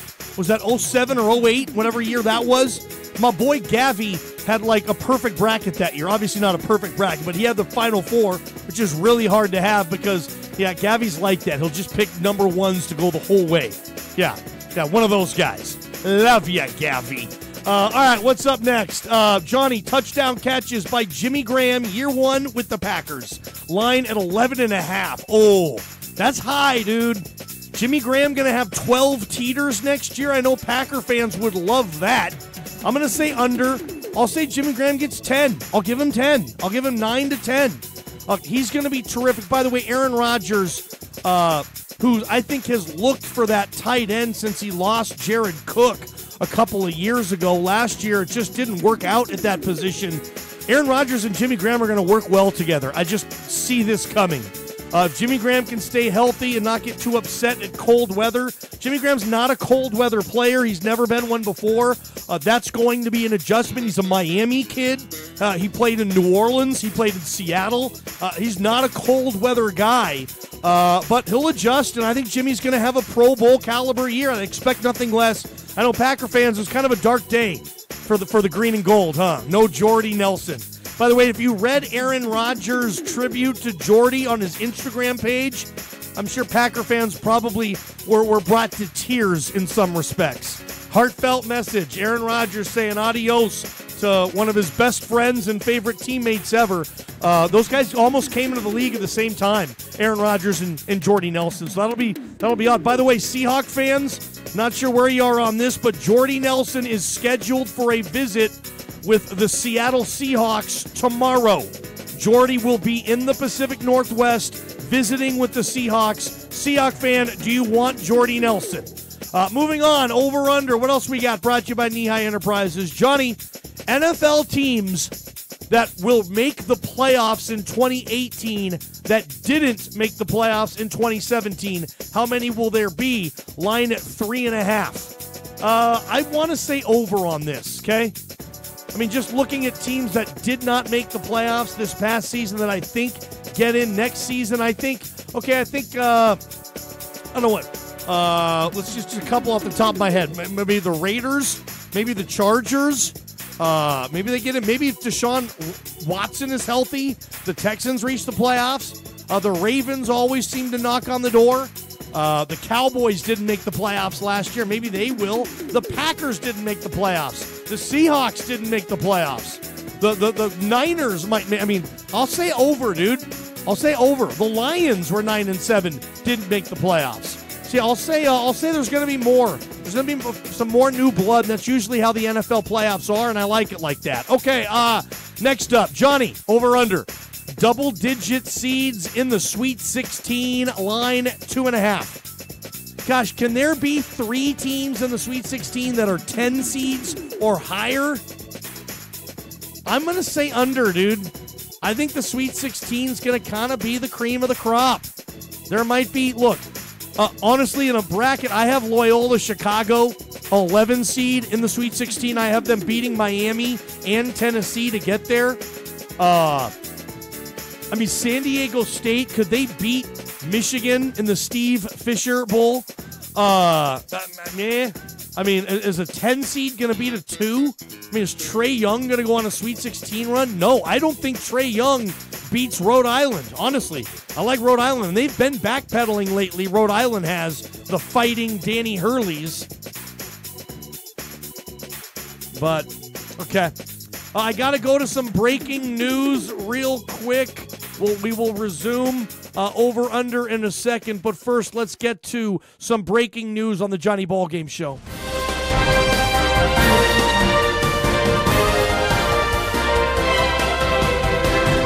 The Buffalo Bills have signed A.J. McCarron, new quarterback. A.J. McCarron, quarterback, Buffalo Bills. Does this mean they still draft one? Yeah, probably it does. I think if you're Buffalo, you're still going to try to get your franchise guy in round 1. A.J. McCarron is the next Mike Glennon. He's the next Matt Flynn. He's the next Scott Mitchell. The next, Jeff Hostetler type of guy. Played well briefly. Not even Hostetler. Hostetler was a long-time backup. That was probably a bad comparison. Think Matt Flynn, right? Think Mike Glennon. Think A.J. McCarron. But he's going to be in Buffalo. A lot of people like what's going on in Buffalo, and I'm with them. So, anyway, some breaking news right there. A.J. McCarron to Buffalo. Interesting deal. Would you rather have Tyrod Taylor or A.J. McCarron? Ask yourself that. Fire it back up. Let's have some fun over-under. All right. I'm going to go under 2.5 for double-digit seeds reaching the Sweet 16. Here's an interesting one. Johnny, what place will Damian Lillard finish in MVP? I'm going to set the line at 4.5. So does this mean if he's in the top 4, I go under, 5 or plus over? You know what? What's Damian going to finish in MVP voting? Obviously, Harden's going to win it. Who's second? Honestly, who's second? DeMar DeRozan? What Toronto's doing? Who's second? Steph or Durant? LeBron? Lillard? He's in that mix there. CP3? Does he get some votes? I would like to think that Damian's in the top 4, but I don't think he is. I'm going to say over. I don't know where Damian's going to sit in the MVP race. I don't think he's the top 3 or top 4. I'll say over. Johnny, touchdown receptions for Jordy Nelson next year with his new team. Line at 5.5. I'll say, can Jordy Nelson score 6 teeters next year? Absolutely, I think he can. He's great in the red zone. Not many receivers are better with the back shoulder technique than Jordy. He's fast. You don't have to say he's deceptively fast just because he's a white dude. He's fast, man. I'll say over, and I hope it's in Seattle. Here's what I want. If Jordy's going to come to Seattle, I want a 1-year deal at about $4 or $5 million, the same deal they gave Eddie Lacy last year. But do that with Jordy Nelson on a 1-year. I'd be totally cool with that. If you're just joining us, the Seahawks did sign someone today, Barkevius Mingo, former 6th overall draft pick to the Browns, special teams, outside linebacker, pass rush guy. He'll add a lot of depth. Good sign there, Barkevius Mingo coming to Seattle. We have time for a couple more on this. All right. Johnny, over-under.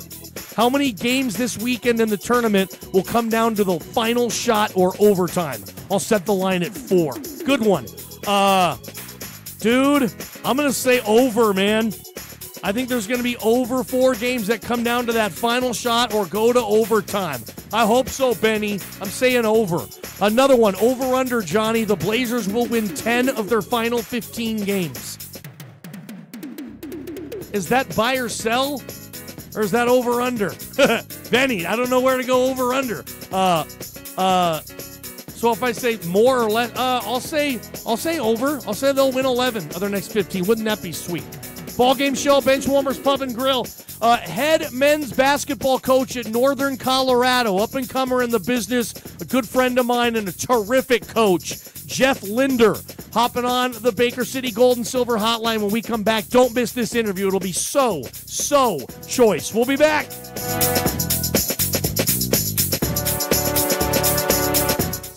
It's time now for your Grande Ride weather forecast. In Grande tonight, a low of 31 degrees with mostly cloudy skies and a chance of rain and snow mixing overnight. For tomorrow, a high around 48 degrees with mostly cloudy skies and a chance of snow early. In Baker City tonight, mostly cloudy with rain showers this evening, low near 29 degrees. And for tomorrow, mostly cloudy with chance of snow showers throughout the day and a high near 46. This weather forecast is brought to you by Grande Hospital. Medical research shows that people who develop a long-term relationship with a primary care provider experience better health and lower healthcare costs. Make your health a priority. Call the RMC, your primary care medical home, at 541-663-3138. Better quality of life for the rest of your life. Hi, this is David Ebel, physical therapist at Mountain Valley Therapy. Physical therapy is a treatment that is less invasive and significantly more cost-effective than most traditional care options. Physical therapy's focus is on improving function and reducing pain long-term. Let us be your physical therapist. Mountain Valley Therapy, your physical therapy clinic.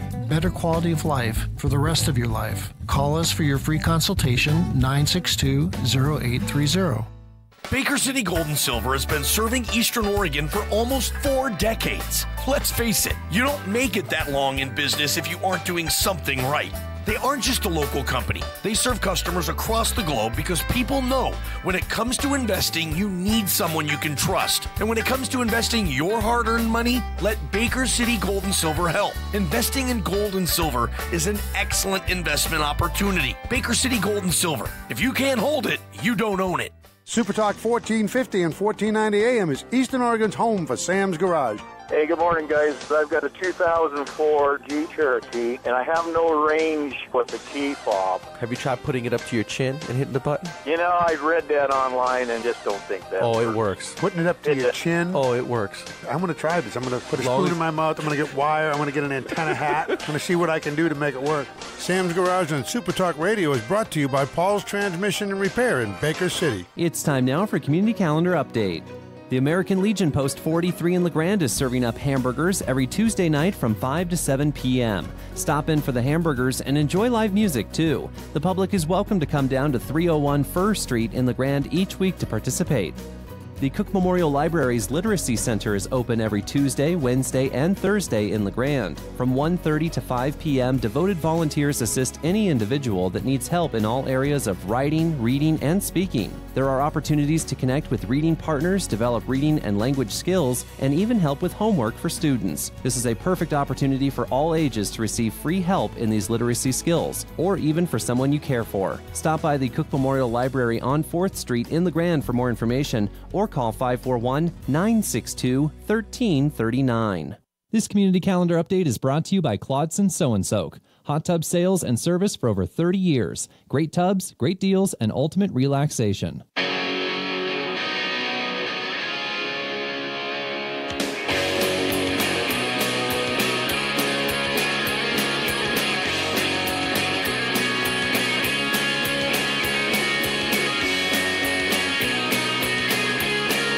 All right, on the eve of the madness, again, one of the great times of the year to be a sports fan. I still think, I will always say, it's the finest sports weekend of the year. It begins Thursday morning, it ends Sunday night. I can't wait.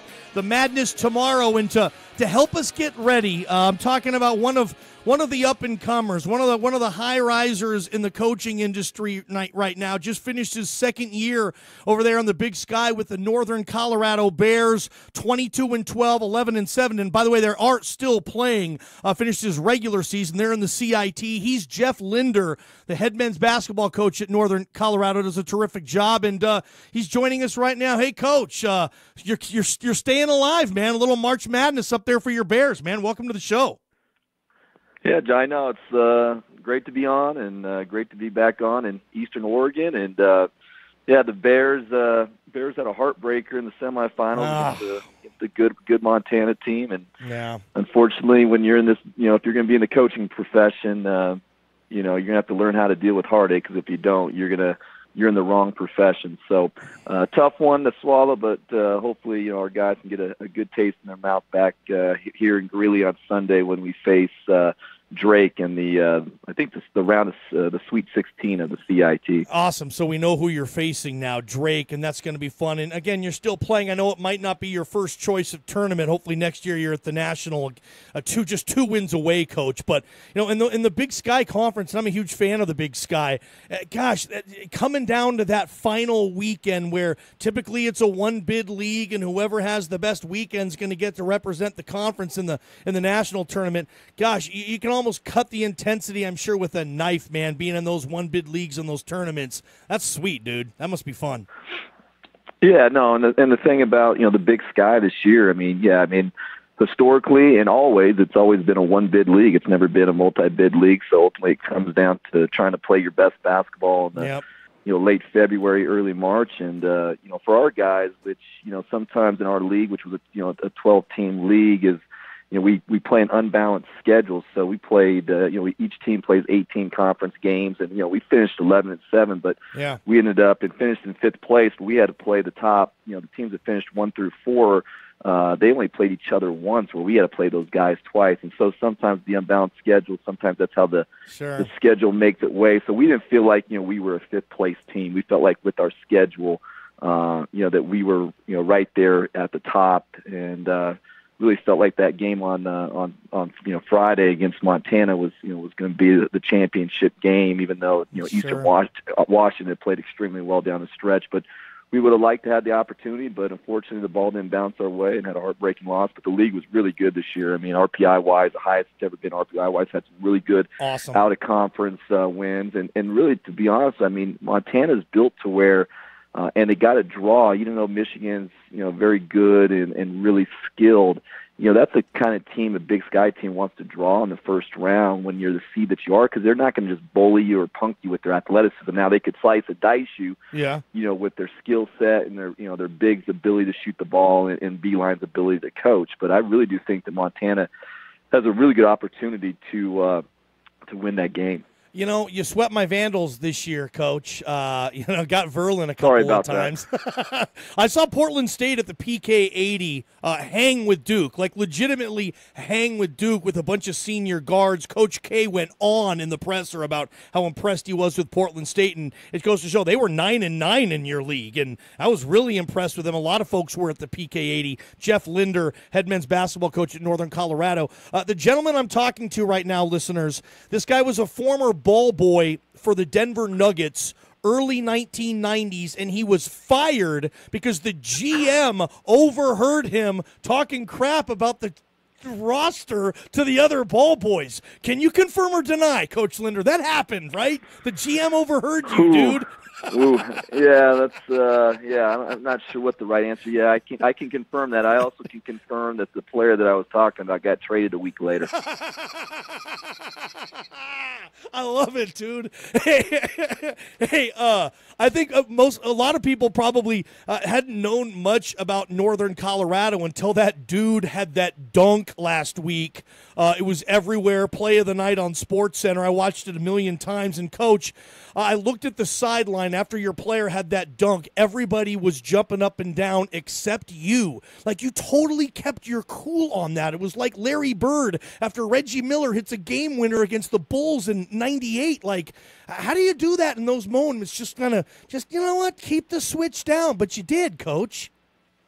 Yeah, probably my time as a ball boy probably prepared me for that moment, because I used to be, back in the day when, I'd be under the basket when, Sean Kemp, the Rain Man, would become thundering down the lane. And so, I've seen a lot of dunks in my time. Now, that's probably right up there in the top 5. Yeah. But probably the most impressive part about that play was that, Jordan Davis, who we called JD, he falls down on the dunk, and he didn't blink. He knows that, we're all about transition defense, and he knew that by him falling down, which was a habit that we had to break from him last year, because he's a guy that, I describe as a miniature Russell Westbrook. Sometimes when I tell people that, they look at me like I'm crazy, but then they watch him play and they can see the resemblance. And, he's so used to me of getting after him after he falls down that he immediately got up, got back in transition, and made sure that, we didn't give up an advantage on the other end. So that was, other than my reaction, I thought that was the best part of the play, was him being able to get back. But it's amazing that in this day of social media and the internet, how quickly something like that, a dunk like that, can really it gives your university. Although I wish we would have got even more notoriety because we found a way to win that game. But to be able to lead off Sports Center, yes, that definitely doesn't hurt Northern Colorado's cause, and that was his second top 10 dunk that he had in the Big Sky tournament. So he's a guy that'll be coming back for his senior year. Big time. A really good player, but probably even better human being, and just excited to have him back because ultimately, really good coaches have really good players. Coach, I've noticed that good teams like the Northern Colorado Bears and in one-bid leagues or whatever, 800 Division I players transferred last year. That number's going to be more this year. They're even talking about taking away the sit-out rule. If I'm coaching in the Big Sky and I know you have several transfers on your team, and I think that's a big piece to building a puzzle for a mid-major program. Are you with me on that? I mean, you got to be thinking, hey, some Power 5 or some bigger D1 players who want to come down, we're interested, right? Well, yeah, there's no question. It kind of goes both ways. I mean, you got to, it goes back to probably as a coach in your program and how you treat your players, because ultimately if you have really good players, it's and that's people are seeing kind of with all the FBI stuff, but there's also the side too where a lot of those bigger schools and more indirectly, I mean, if you got a good player at this level, I mean, you better make sure that you're doing everything you can to protect them, or making sure that you're talking and to the people around them, because ultimately somebody else is. And that's kind of the disappointing part of our profession. Sometimes it being at our level is sometimes the better players they're getting poached from underneath you. And luckily in the case of JD, who was a guy last year before Andre Spite became eligible, who was a first-team all-league guy. I mean, he was a guy that in terms of usage rate on Ken Palm was number 1 in the country, a guy that averaged 19 a game. Damn. And a guy that played really, really well on some big settings at Arizona, at Oklahoma, and at Butler. And it's funny when that happens how, some people behind the scenes starts trying to, tell them that, they're going to get this certain type of, they're not going to get the notoriety, or they're not going to get the looks by playing in the Big Sky. And then, the biggest thing that, Damian Lillard, who I had the privilege to recruit, who I was smart enough to recruit but dumb enough never to coach, is, he's given, the league such credibility where, when some bigger school might come behind the scenes and try to, poach your player, you can say, well, listen, that guy stuck to Weber State. He was loyal, and if you're good enough, they're going to find you. And a guy that's been a 3-time NBA All-Star, who's a max NBA contract guy, yep. You know what? He did it in the Big Sky. You can do it in the Big Sky. So sometimes the grass isn't greener on the other side. Jeff Linder, head men's basketball coach, Northern Colorado, like you said, he recruited Damian Lillard to Weber State. There's not a more popular athlete in the state of Oregon right now than Dame. I know you pay attention. Well, there should be. I know you pay close attention to what the Blazers are doing and obviously following Damian. He's a special dude, huh? Yeah, I mean, as special as he is as a basketball player, I mean, there's, in terms of a human being, I mean, for Portland and the state of Oregon to have, him represent their community. I mean, what you see is what you get. You get a guy that's as honest and as real and as humble as anyone who can be that's, gained that kind of, notoriety or fame. I mean, he's one of a kind. And, it's good to see a guy like that have the success that he's had, because he hasn't let, all the things that sometimes, changes people. He hasn't. He's still the same guy that was probably, really, really cheap and, didn't say much back when he was 15, 16, 17 years old. Yeah. And it's just, he's somebody that you can have your kid look at and, and they can, I have no issues, even though my kids, I get on a little bit about, Dame, calling him Dame Dollar. I'm like, who's Dame Dollar? At the end of the day, I mean, that's, I always know him as Damien, but, I don't mind having my kids, look up to him, because I know what he stands for and what he's about. And I know any parents there in that neck of the woods should, if they have his jersey on, I mean, he represents everything that, they want their kids to be growing up. Where did you find him? Do you remember? I mean, obviously bigger schools weren't all that on. Yeah. How'd this happen, Coach? Where'd you find Dame? I mean, sometimes you got to get lucky, but his AAU coach, who, sometimes AAU coaches get a bad rap. His AAU coach, Raymond Young, who ran the Oakland Rebels, is as good of a guy as you'll ever meet. And, he had some relationships with, Coach Ray from back when Johnny Bryant, who's actually an assistant now for the Utah Jazz, who will probably be an NBA head coach here, in due time. But, he was playing at the University of Utah. He had a relationship with Coach Ray when Coach Ray was at the University of Utah before he got the job at Weber State. And he said, hey, I got this kid that's, got a chance to be pretty good. We come out and watch him play. And so, going into the, before the summer of his senior year, so the spring of his junior year, we went and watched him play in Vegas and saw him, and just something about him, I'm not sure. Sometimes it's just, he was, he was about 5'10", and, looked like he was about 12 years old. And, but he had really long arms. He had really big hands that he could, really score the ball. And it was just one of those deals where I said, you know what, those are the type of guys we want to coach. We offered him, and then just developed a relationship, because he wasn't a guy that, he transferred schools from his sophomore to junior year, so he didn't play much high school basketball, when he was a freshman or sophomore. So it wasn't like he was really known in the Bay Area. Okay. And we just were able to establish a relationship. And, and his brother was a really good football player, college-level football player that played semi-pro football up there in the Pacific Northwest, Houston. And, he had somewhat of a, not a great experience when he went to go play football as a freshman. And so I think Damian, he kind of saw that, and, he wanted to make sure he went someplace where he knew he was going to play. And he was a guy that in the recruiting process, when people told him what he wanted to hear, he shunned them off. And, we were really real with him. And, I think he recognizes that, and that's why he's done such a good job in terms of, kind of navigating his way through the professional level and that type of life. And, pretty good judge of character. And I think a lot of times too in college basketball, sometimes, good guys, end up with good guys. And we were just very fortunate to get him. And, and he's definitely put Weber State on the map, because before Damian Lillard, it took it took at least the first phone call when you called a kid to explain where Weber State is. And now if you called a kid up and said, hey, Weber State, they know exactly who you're talking, where it is and what it's about, and they know Damian Lillard.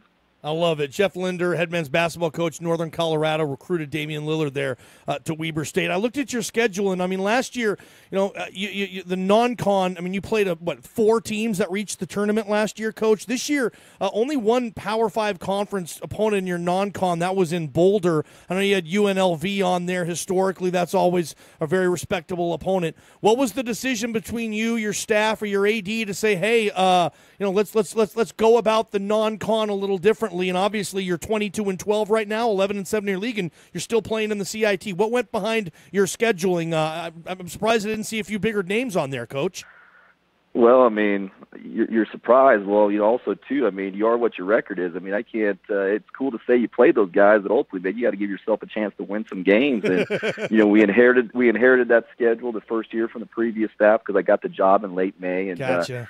At our level, in order for us to operate as an athletic department, sometimes us to operate as a basketball program, we have to go out and play a certain number of guarantee games. And, for us, I'd rather go the route, especially, with us being in the Western Consortium for basketball officials, especially in the non-conference, I can get a lot of the same officials, for those games that I would get during conference, or guys that I have relationships with, who reffed our games in Boise. Yeah. And so, for me, I went to Oklahoma and I pretty much got cheated. And so, I wasn't going to go. I wanted to go play, teams that we felt like, from a talent standpoint, you're just not going to get overwhelmed. When you go to an Arizona, even though we played Arizona tough, ultimately they can kind of just wear you down.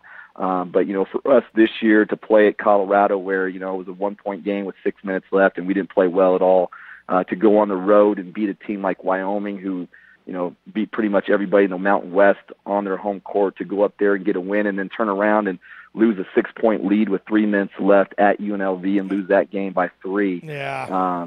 Those games, even though you're getting about the same dollar amount, it gives you a little bit better chance of going to Hinkle Fieldhouse and trying to beat Butler, or trying to go and beat a Oklahoma and Lon Kruger or Sean Miller in Arizona. And so, for us, I'd rather maybe try to play maybe a Mountain West level school who maybe, has, we got a little bit better chance in my opinion. And like I said, from an officiating standpoint, yeah. I know it, even though they want to say it's always fair, sometimes you get in some of those places, away from your, neck of the woods, they know who pays the big money for someone to be in there. No question.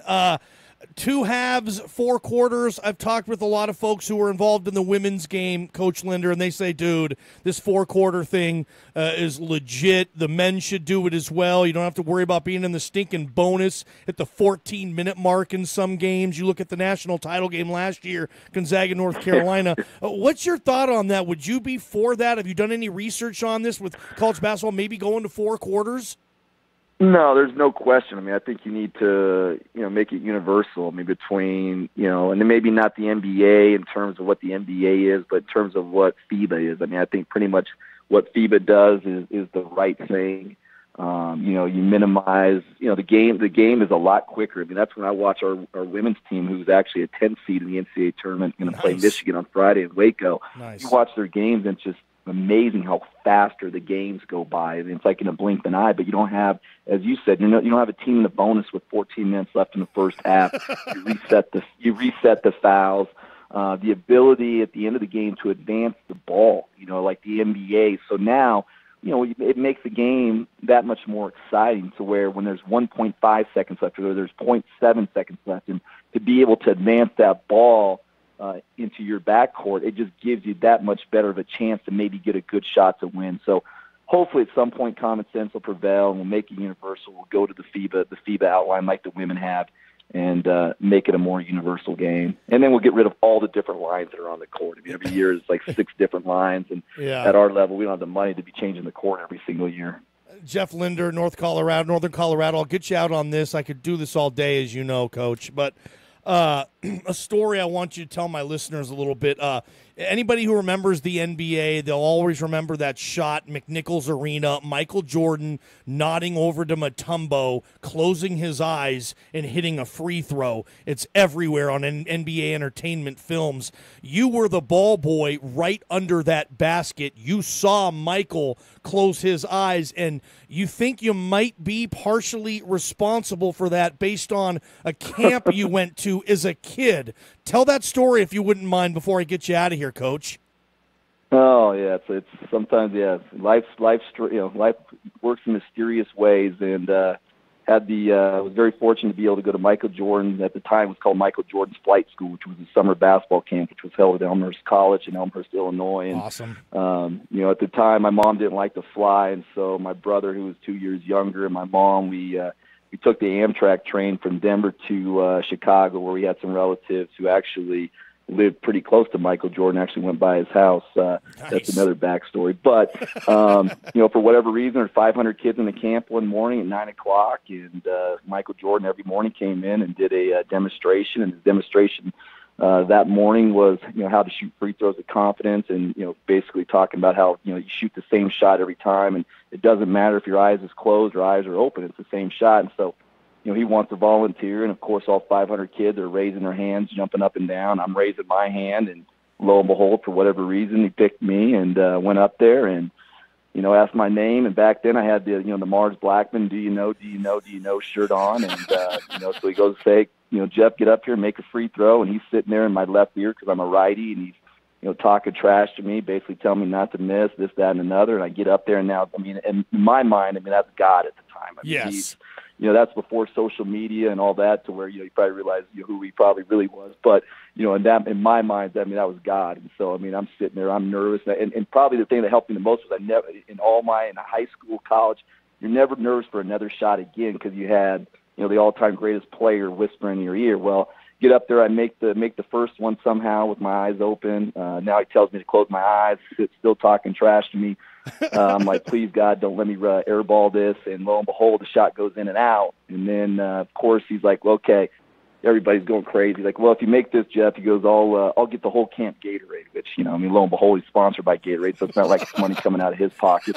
But so I step up, everybody's yelling, going crazy, and lo and behold, somehow, some way, I found a way to make that shot. Camp goes crazy. He gives me a high five, and then probably, a year and a half, 2 years later, I'm under that basket, which you can see on NBA film barely because it's not in HD. I try to show my kids, hey, that's Dad right there. Yeah. And they're looking like, what are you talking about? And so, no, that was a remarkable experience, and it's funny how it kind of came full turn. Yeah, didn't you go over to him in warm-ups and say, "Hey, MJ, I was the guy from your camp," that type of deal, right? Was there like No, you know what? I don't think that definitely wasn't the case. At the end of the day, I mean, when he came to town, people you don't realize, he was like the Beatles. I mean, it was such a circus, and the amazing thing about him is what this generation doesn't know. I mean, they know him for the shoes. They know he was a great player, but I mean, that guy never had an off night. And, it was every time he stepped on the floor, you had a chance to see something you never seen before. And that was the greatness of him. And then to be able to, watch those games on WGN back in the day and to be able to see the 69-point game he had Cleveland, the playoff, to see the shot, he made against Cleveland. I mean, just, those things that you remember from your childhood that will always stick with you. I love it. And you've had a life with basketball. You're 22-12, your second year at Northern Colorado, a rising star in the coaching industry. You're at the CIT. You're going to kick the hell out of Drake and hopefully win a CIT title there for Northern Colorado. And I love how you come on my shows after all these years, Coach. I love talking hoops with you, man. Thank you. You're the best, Johnny Ballgame. Eastern Oregon, LeGrand should be lucky to have a Hall of Famer like you in their area. I mean, that doesn't come around every day. You're a big city market guy, and hopefully the people in that area appreciate you, because I sure do. Awesome. Thanks, Coach. Well said. Thanks, Johnny. Bye. Good stuff. Jeff Linder does a great job, and he's got tons of stories. Can you imagine, being in, 12, 11, 10? He's at the Michael Jordan flight school, and Jordan's talking trash to him, saying, "You're not going to make that free throw. You're not going to make that free throw." And he drills it. The whole camp goes crazy, and Gatorade for everybody.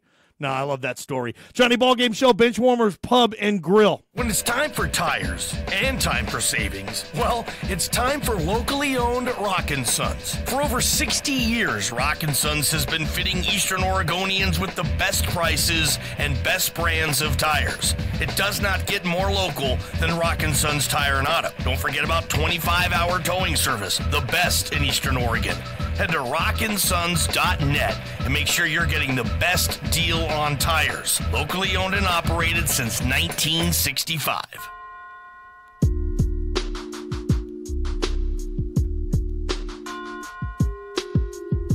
Johnny Ballgame Show, Benchwarmers Pub and Grill. Great guests today, right? That's fun. Gene Keady in the College Basketball Hall of Fame, legendary Purdue coach, and Jeff Linder. Hopefully one day he's going to be in the College Basketball Hall of Fame. Just his second year as a head coach and kicking butt there at Northern Colorado in the Big Sky, and hopefully he's in the dance next year. NFL Talk with Brad Gagnon coming up next. Serving Eastern Oregon for over 75 years. This is KLBM LeGrand and KBKR Baker City, Super Talk Radio, the talk of Eastern Oregon. A call for UN action. Already a no vote. I'm Rich Johnson. Very strong words in the United Nations Security Council today over the attack of a former Russian spy in Britain using a nerve agent. Great Britain called for the emergency session. The UK's ambassador, John Allen, then gave details of the attempted assassination. A weapon so horrific that it is banned from use in war was used in a peaceful city in my country. U.S. Ambassador Nikki Haley excoriated Russia. If the Russian government stopped using chemical weapons to assassinate its enemies, and if the Russian government stopped helping its Syrian ally to use chemical weapons to kill Syrian children, we would stop talking about them. Through an interpreter, Russia's ambassador said, "Where's the proof?" Until now, we have not seen anything besides stating that this is highly likely. Steve Kastenbaum, New York. Confirmation hearings are many weeks away for President Trump's new nominees to head the State Department and the CIA. But Kentucky Republican Senator Rand Paul says he's a no on both, especially CIA nominee Gina Haspel. My opposition to her is over her direct participation in interrogation and her gleeful enjoyment at the suffering of someone being tortured. After 9/11, Haspel oversaw a secret CIA prison that waterboarded and did other things to terror suspects. He stood with his head bowed. He said nothing in court, but the judge hearing the case of accused Parkland shooter Nicholas Cruz entered a not guilty plea on his behalf to 17 counts of aggravated murder. Around the country, thousands of students walked out of class for 17 minutes to mark the tragedy occurring a month ago today. And the House passed a school safety bill with just 10 dissenting votes. 70 years and done for Toys R Us. The big box toy store chain will close or sell all of its nearly 800 stores in the U.S., putting about 33,000 jobs in jeopardy. I'm Richard Johnson. Hey, my name's Brant. You ever make a change and then wonder, why didn't I do this a long time ago? That's what's happening for thousands of people with regard to their health care. They're joining MediShare, and then they're wondering, why didn't I already do this? For most members, it costs less than half what they were paying for their old health plan. There's a huge provider network, too. You can customize your plan, and this is awesome. MediShare members can go online with a doctor 24/7. So if you need a prescription for the flu or something, it's so convenient for you and your family. So yeah, this is one of those why did I wait on this things. And if you don't love your current health plan, you're not stuck with it. You can join MediShare anytime. By the way, to give you an idea, the typical savings for a family, about $500 a month. It just makes so much sense. Check it out. They're super easy to talk to. Call 844-91-BIBLE. That's 844-91-BIBLE. 844-91-BIBLE. It's time now for your LeGrand Ride weather forecast. In LeGrand tonight, a low of 31 degrees with mostly cloudy skies and a chance of rain and snow mixing overnight. For tomorrow, a high around 48 degrees with mostly cloudy skies and a chance of snow early. In Baker City tonight, mostly cloudy with rain showers this evening, low near 29 degrees. And for tomorrow, mostly cloudy with chance of snow showers throughout the day and a high near 46. This weather forecast is brought to you by LeGrand Ride, regional leaders in outdoor recreation and weather. For extensive, accurate information about trails, snow, and everything weather-related, visit legrandride.com. Rush Limbaugh. You know what the most fun in life is being right so much. On the cutting edge. Being dead on right, down the middle right so much. And ahead of the pack. That's what's fun. America's most listened to talk radio program. And then you add to the fun when you see how irritated a bunch of numbskulls get. Because you are right. Rush Limbaugh. Because I am right. The Rush Limbaugh Show on Super Talk Radio is brought to you in part by Grays West & Co. Pioneer Chapel in Baker City.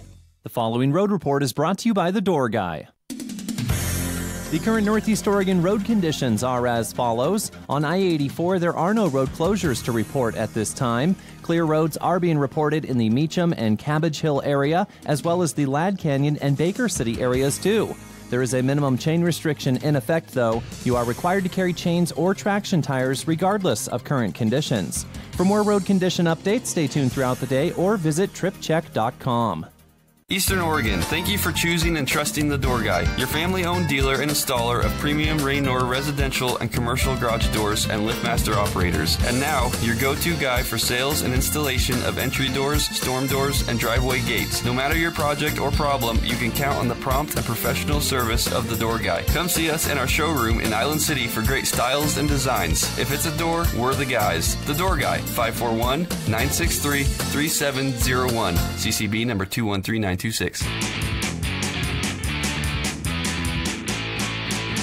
Take me out to the ball game. Take me out to the crowd. Buy me some peanuts and Cracker Jacks. I don't care. I ever get back, so let's root for the home team. They don't win, it's a shame. 1, 2, 3 strikes, you're out at the old ball game. The Johnny Ballgame Show. Welcome back, hour number 3. Appreciate you. Johnny Ballgame Show brought to you by Benchwarmers Pub and Grill. We will see you at Benchies all weekend. March Madness and NFL free agency upon us. Happy New Year to everybody in the NFL world today. The new league year officially begins, and nobody can keep a secret in the NFL, obviously, so we all heard about what was going to go down earlier in the week today, and it all happened, but a couple of other chips continue to fall just in the last hour. A.J. McCarron to Buffalo, some other things going on, and one of my favorite segments of the week upon us, Brad Gagnon, NFL writer, Bleacher Report, a meaty, cheesy, greasy NFL sandwich for everybody on a Wednesday. I've heard everybody, you have talked, everybody loves this segment. If you guys want to, if you have a question for Brad, email or text it. I'll be sure to ask that, whoever your favorite team is. Anything you want to know, Gagnon's the man. Brad, new league year, I guess Happy New Year, NFL, and fortunately we have a ton of good stuff to talk about today. What's up, dude?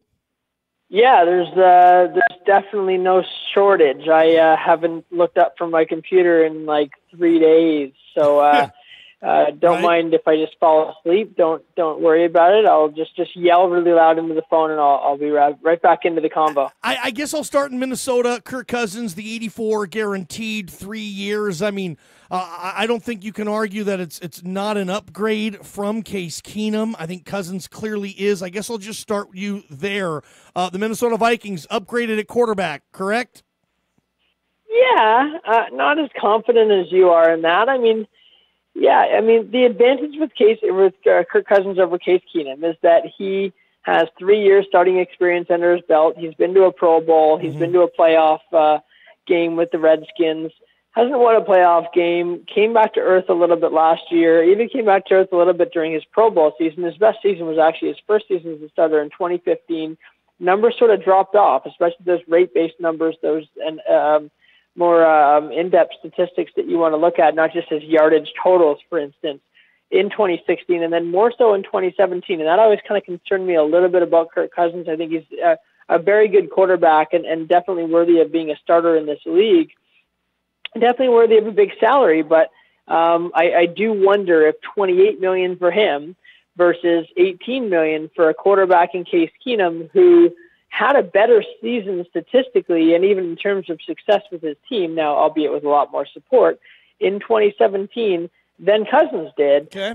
That concerns me a bit. I do have my concerns that maybe Case Keenum is in the early stages of a successful late bloomed career, a la a Rich Gannon or a Kurt Warner, and not necessarily even on those levels. Sure. But even if it's in that range, that's a legitimate question. And then you wonder if is Kirk Cousins sort of slowly coming back to earth, and we saw who he is a little bit more in 2017 when he lost all those players on the offensive line. He didn't have Deshaun Jackson, didn't have Pierre Garçon, didn't have Sean McVay, remember, who was his offensive coordinator those first couple of years. So all those things considered, I do wonder if I'd almost prefer to save $10 million a year and have a guy like Keenum and then use that $10 million on a great receiver or running back or offensive lineman who can better support said quarterback at the end of the day. Good points, Gagnon. So do you like what's going on in the Mile High City? Do you think Case Keenum's the right fit in Denver? Do you still think they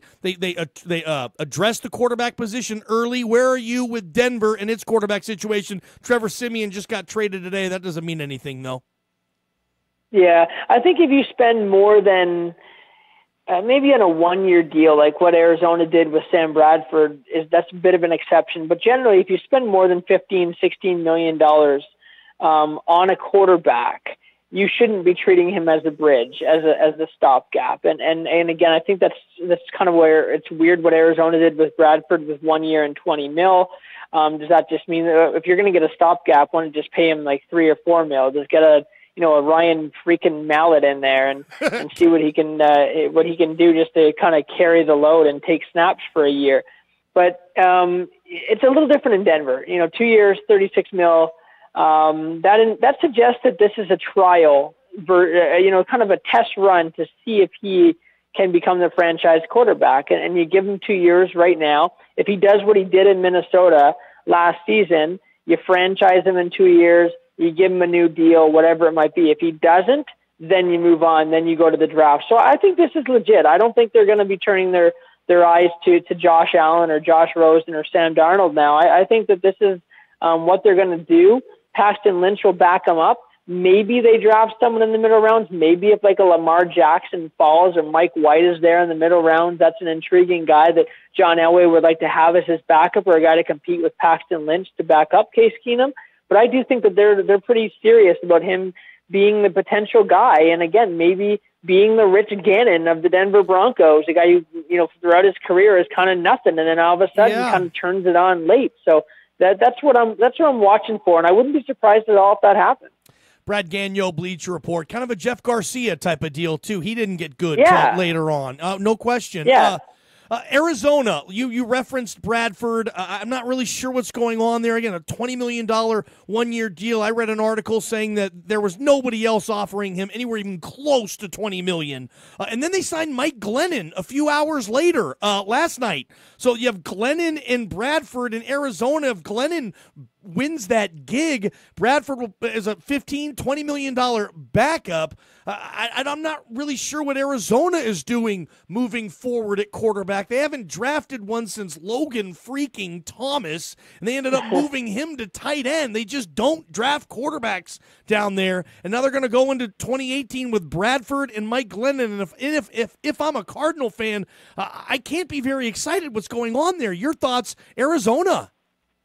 Yeah, I think the Cardinals are sort of in this football purgatory. I think they're sort of not willing to accept the fact that they're not very good, that they probably should be rebuilding, that San Francisco and Los Angeles have passed them by in that division, and they should be doing something a lot closer to what the Seahawks are doing and a lot closer even to what the Jets and Bills did last offseason, which actually paid off for both teams almost immediately in terms of the whole questions about tanking. Both ended up having decent years or surpassing expectations, and now are definitely on the right track. The Jets have more money to spend than anyone in football.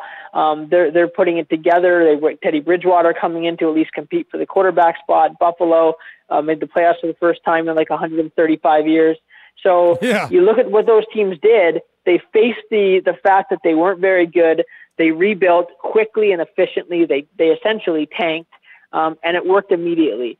The Seahawks are sort of facing reality in that respect too, which is why Richard Sherman and Michael Bennett are no longer on the roster. Same deal now with Jimmy Graham. The Cardinals, I don't know if they realize they're not that good. And cutting the Honey Badger at least shows that they know that they need to make some moves and some changes. They're not swimming with salary cap space. They're not flush with cash. And yet they're also not very good, and they're falling behind in the division. They don't have the right quarterback situation. So it's odd. And again, I thought the right move was, a Tom Savage, a Matt Moore, if you want to go a little more rich for quarterback blood. If you want to go up to Chad Henne, maybe you're pushing it, but don't spend a bunch of cash on a quarterback when he's a stopgap, he's a bridge guy, and that's what Sam Bradford is, because we don't know what his knee is going to do. I mean, he's missed 3 of the last 5 seasons, essentially, because of knee injuries. And now they're saying he's got his own coach. And he's a $20 million guy. They're saying it's degenerative. And he's still a $20 million quarterback. It must be nice. Hey, is there a market? I don't get it. Is there a market for Jordy Nelson? Read an article. He's going to visit Seattle and I believe Oakland on his list. Jordy Nelson, in your opinion, Brad Gagnon, Bleacher Report, can he still play at a very productive level, in your opinion? Yeah, I think so. I think that, you got to check your expectations a bit with a 33-year-old receiver. He'll be 33, I believe, in a month or two. And that's you got to consider that he's no longer going to be the player he was a few years ago. He went through the ACL a couple years ago. He's no longer the guy. But the thing about the teams that are meeting with him is he doesn't need to be the guy. I mean, Doug Baldwin is the number one guy in Seattle. Amari Cooper is the number one guy in Oakland.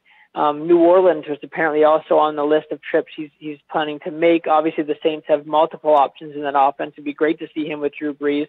He certainly is picking his quarterbacks wisely. I mean, Russell Wilson, Derek Carr, and Drew Brees is not a bad trio of options beyond Aaron Rodgers. And then, of course, there's already been a lot of rumors about Tom Brady and the Patriots being a potential suitor for Nelson. So he's definitely going to be in nice shape in terms of who's throwing the ball to him. That will help.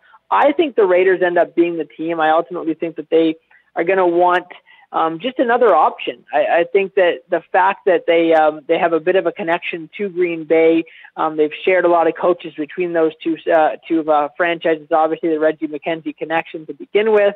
It just makes a lot of sense to me. I think that Michael Crabtree is a bit of a mystery future there, and Amari Cooper had a down season. They really need a guy who Derek Carr can lean on, and apparently he met him at the airport even today when he picked him up for their visit. I wouldn't be shocked at all if he leaves Oakland with a contract in tow. Well said. Ndamukong Suh, where are you there? What type of money you think he commands now? And I don't know, just where you are with Sue at this point in his career, how dominating maybe he can still be. Miami just was just kind of a big cluster turd. You hear he just flat out takes plays off sometime. He's always kind of been a mercurial guy. Where are you with Ndamukong Suh in his market? Well, the Browns and the Jets are the teams with all the money. So every time any guy like this comes up, Ndamukong Suh is thinking top dollar, or at least the top dollar he can get at this point in time. So everyone keeps going Browns or Jets. I don't think the Browns or Jets want to get involved in what the kinds of things you just alluded to.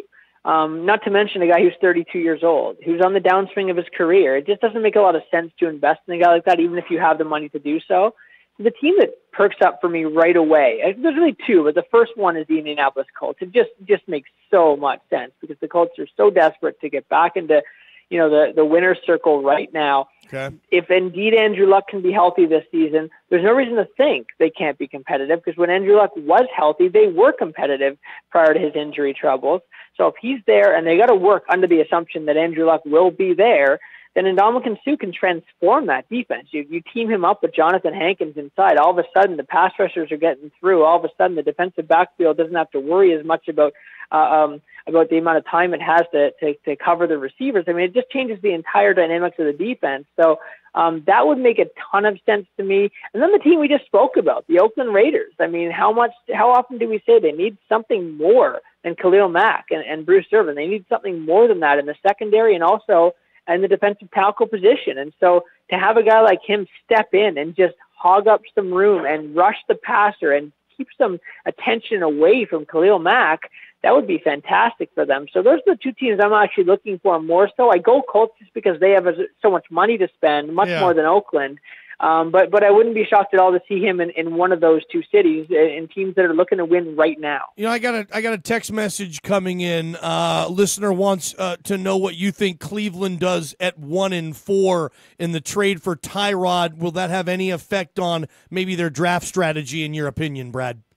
No. Well, and then the other question was with the signing of Carlos Hyde affect Saquon Barkley.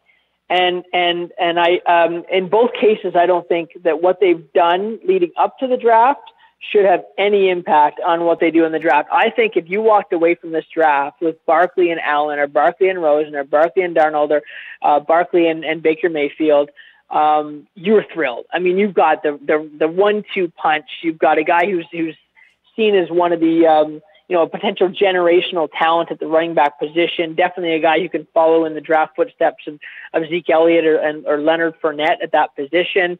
So I think they're still totally in on a player like him, a best available player at the top like Barkley. And then beyond that, I think they're totally in on one of those quarterbacks. I'd be shocked if they didn't go quarterback and Barkley, or maybe Barkley and quarterback.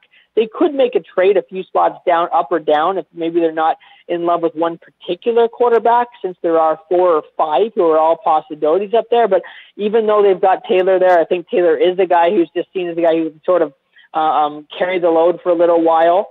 And I do think that Hyde is seen as a guy who can just work as a complement to Barkley if indeed they go that route. What about the Giants at 2?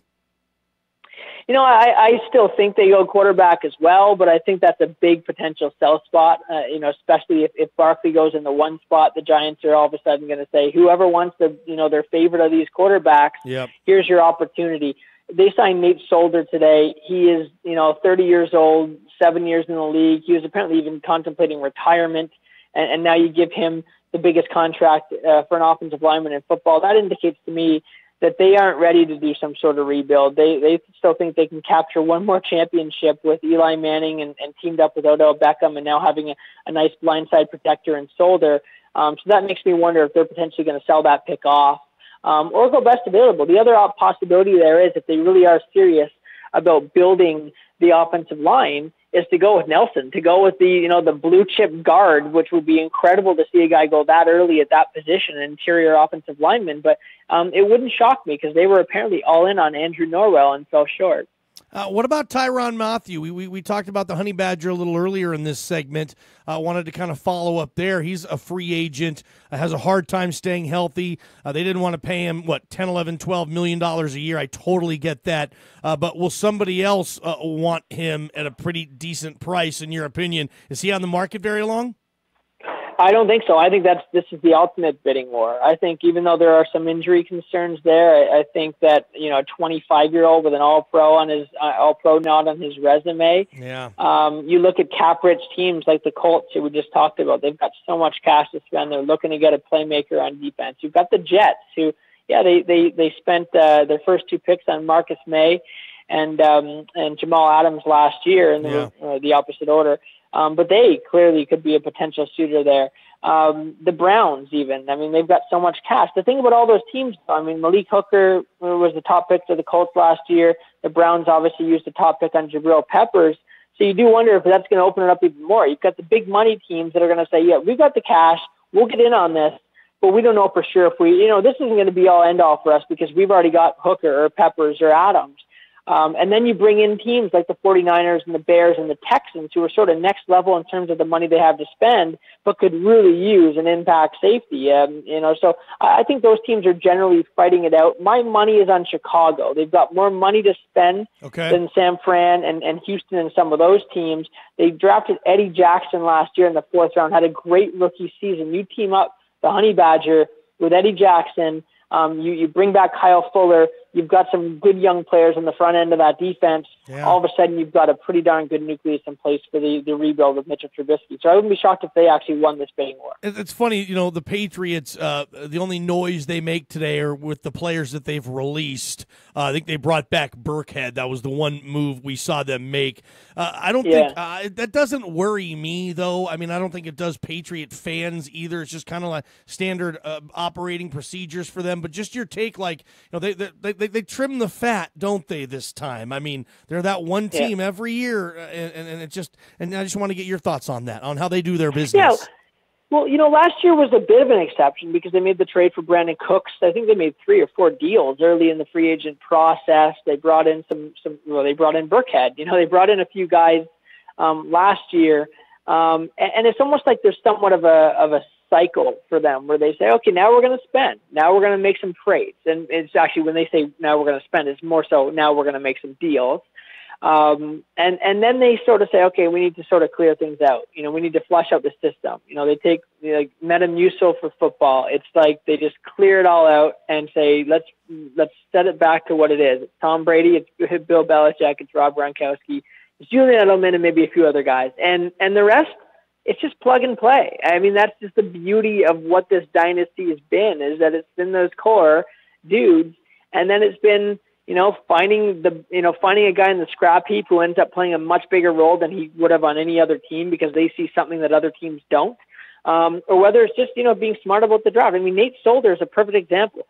The Patriots would never have paid to keep Nate Solder around at that price. Never. They realize that he's had his best years already. Yep. He's going to go to the Giants now and probably be washed up in a year or two. Yep. And they're going to go to the 2nd or 3rd round of the draft this year and do what they do best. They're going to identify the best future left tackle candidate, and he'll probably be starting by midseason, at the very latest by 2019.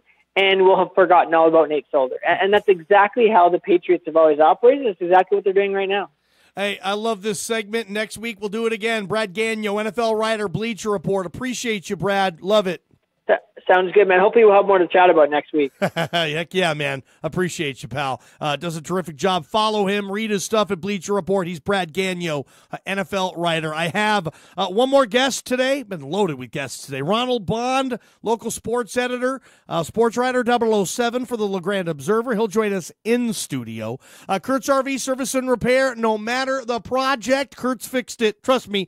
Just go on out there. Take the rig out there, and look, before you know it, you're going to be planning that Memorial Day camping trip, right? Well, make sure your camper is completely up to code. Everything works. take it to Kurt's RV Service and Repair. If it's a problem you can fix on your own and you need parts, well, check out the parts inventory at Kurt's RV Service and Repair. You can go there and pick out the parts, and don't order them online. You can't have them in your hand. You don't know if it's the right one. Just get out to Kurt's RV Service and Repair. We'll be right back. Ballgame Show, Benchwarmers Pub and Grill. Good show today. What if you couldn't choose your job, your pet, or your doctor? Hi, this is David Ebel, physical therapist from Mountain Valley Therapy. We are honored to be your choice in physical therapy. We work with you and your healthcare provider as a team to customize and closely monitor your treatment plan to ensure you make steady progress and maintain results long after your physical therapy is complete. Let us be your physical therapist. Call us for your free consultation, 962-0830. Did you know that proper service and maintenance of your air conditioning unit can keep your system running more efficient and keep your utility bills down? Hi, this is William with Valley Metal and Heating in Baker City. At Valley Metal, we value customer service, which is why we will send one of our certified professional technicians out to inspect and service your unit. We will offer affordable rates and unmatched professional service. We also offer free estimates on new systems. Valley Metal and Heating, 541-523-3402. Bryant, whatever it takes. March, it's tax refund season. And with Grand Ron Fitness, March is tax rebate special season. Start now and save now with unbeatable 25% off a 1-year paid in full membership for a lifestyle of fitness with more energy and strength for the things you enjoy. Take that rebate and turn it into a routine. No matter your starting point, Grand Ron Fitness has certified trainers to map your journey to better health. For weights, classes, racquetball, swimming, and a sauna. Burn calories, get fit, and have fun. Only at Grand Ron Fitness in LeGrand. March Madness is here, and it's time to fill out your bracket. This season, the Johnny Ballgame Show and Pepsi-Cola Bottling of Eastern Oregon are teaming up for the best bracket challenge around. To participate, visit ESPN.com and sign up for the tournament challenge. Then join the Johnny Ballgame Show group. It's that simple. Prizes will be awarded to the winners. What are you waiting for? Sign up for the Pepsi Bracket Challenge and may your bracket stay true. Now, go enjoy the madness and the refreshments you can only get from Pepsi-Cola. Here's an important healthcare announcement from My Hearing Centers about their latest technology, Signia NX. My Hearing Centers is looking for people to test drive the best-sounding, most convenient hearing aids ever. Using revolutionary dual processors, Signia NX has the most advanced soundscape processing in the industry, giving you superior speech understanding, especially in noise. To participate, you must call 541-663-4772. If you or a loved one is having difficulty hearing, or if understanding speech is becoming difficult, you are needed to try these innovative devices. Schedule an appointment today, and you'll be given the opportunity to try this first ever natural sounding new technology right in their office. Try before you buy. What a great concept, exclusively at My Hearing Centers. Call and book your free hearing evaluation and free trial in one of their many convenient locations with absolutely no fee or commitment. Don't wait. Call 541-663-4772. More than 7.7 million American teenagers participate in high school sports every year, including about 101,000 here in Oregon. They're all learning essential life lessons, like the importance of hard work, time management, and self-discipline, skills that are helping them become better leaders and more active, responsible citizens. This message presented by the Oregon School Activities Association and the Oregon Athletic Directors Association. Every 20 seconds, another kid drops out of school. If we do nothing, 3.5 million kids won't receive a diploma over the next 4 years. United Way knows that kids who have a caring adult in their life are more likely to make it. And the difference between a dropout and a graduate could be you. Take the pledge to volunteer now at unitedway.org. Brought to you by United Way and the Ad Council. Hey man, what? You think you got some game? Yeah. Well, check this out. Do what you do. I'm about to take and bet you right there. From the 3-point line, I don't care. All right, welcome back, Johnny Ballgame Show. This has been a good one. Gene Keady, legendary basketball coach, Purdue, College Basketball Hall of Famer, Jeff Linder. head basketball coach, Northern Colorado. Brad Gagnon, Bleacher Report. We'll finish it up with Sports Writer 00. Ronald Bond, Grande Observer, sports editor. A lot of stuff to talk about for our Blue Mountain Auto Parts local sports update. We'll get that right around the corner. I'm making my picks tonight, okay? I'm getting on there. I'm making the point spreads that I like.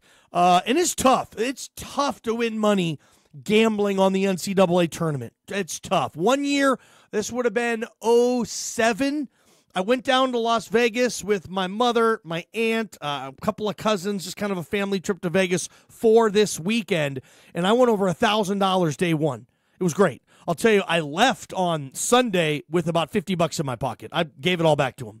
I thought I was hot. That was my time. I was going to leave with 10 grand. I won $1,000 on the first day, and I just, I didn't say, you know what, knucklehead, take 900 of it and put it in your stinking bank account and bet with 100 the rest of the weekend. That's what I should have done. But it's tough when the beers are flowing, you know, you're winning all that money. And that was the day, 2007. You can go back and even look. Favorites covered in like record fashion. And trust me, Vegas doesn't want favorites to cover because generally the public money is what they call it in gambling. Most folks who gamble on sports take the favorites and give the points. Statistically speaking, most folks don't take the doggy. Usually the doggy is the house. So that particular opening round Thursday, there's 16 games, and it was almost like 13 of the teams covered, man. And I was betting favorites that day. I remember I took, that was the year that Duke lost in the first round. I think it was to VCU. That was a 7-10 game? Eric Miner, I think that was still the player VCU had. I can't even believe I still remember it. 7-11, 7-10. What are you saying, man? 6-11, my bad. It was a 7-10. I got Bondi in studio. I'm pretty sure that was the year Duke was a 7 seed. Typically, Duke's not worse than a 3, you know. But anyway, I won a lot of money that day. But again, that's probably the best day I've had. I'm going to lay my picks tonight. I just wanted to go over a couple of spreads that I really like. Okay, first round. I like Rhode Island, and I'll give the 2 against Oklahoma. Oklahoma's just giving me no reason to trust them. They've lost 11 out of 15. They're not a very good basketball team right now. I know Rhode Island's dropped a few that they wanted back as well. I'm just, you know what? I think Rhode Island's going to win that game. I'm going to stay true in my anti-Oklahoma, anti-Trae Young thing all the way, although Trae Young will probably get to the Elite 8 now. KU, interesting spread with the Jayhawks. They're a 1. Penn, the Quakers, Ivy League champs, they're a 16. The spread is only 13.5, man. That's nothing. I don't ever remember a 1 only having to lay 13.5. Usually 1 versus 16, that's a 20-point spread minimum. People really like Penn. You know, I had BJ Raines, an AP top 25 voter on this show yesterday. He's a KU alum. He loves Kansas. He went there, and he's scared as a 1. He's scared that Kansas is going to be the first team, the first one to go down. I'm just like, geez, man. But yeah, that's an interesting spread. I like Kansas.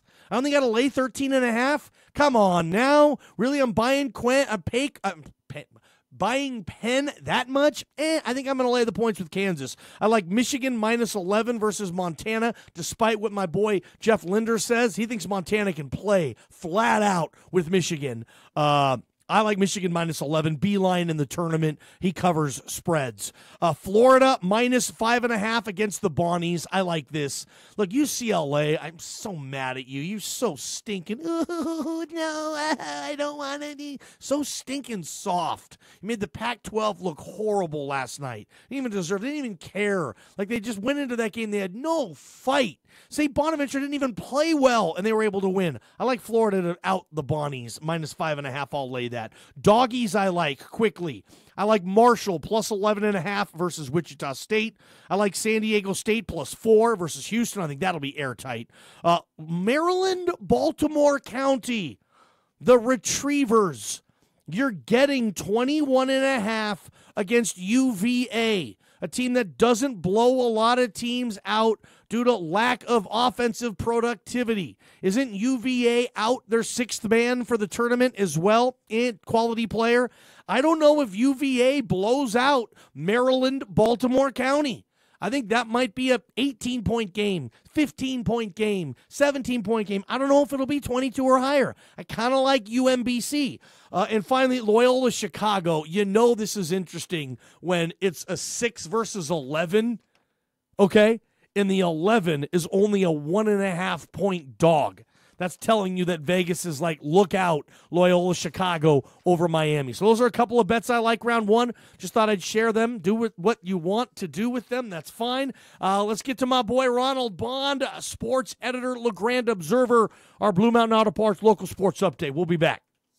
It's time now for your Grande ride weather forecast. In Grande tonight, a low of 31 degrees with mostly cloudy skies and a chance of rain and snow mixing overnight. For tomorrow, a high around 48 degrees with mostly cloudy skies and a chance of snow early. In Baker City tonight, mostly cloudy with rain showers this evening, low near 29 degrees. And for tomorrow, mostly cloudy with chance of snow showers throughout the day and a high near 46. This weather forecast is brought to you by Grand Rod Hospital. Medical research shows that people who develop a long-term relationship with a primary care provider experience better health and lower healthcare costs. Make your health a priority. Call the RMC, your primary care medical home, at 541-663-3138. What's up, everyone? It's your boy Chris Jula from the Johnny Ballgame Show. Catch me every Friday at 5:30. A little bit of a shameless plug, some self-promotion. Don't care. More importantly, wanted to tell you about Bubbles Laundry on Adams Avenue. It's everything you want in a laundromat. First of all, it's clean. Nothing nastier than a dirty mat. I'm sure you'd all agree. The prices, they're what they should be, and the free Wi-Fi, so convenient. I can watch all my shows, all my sports,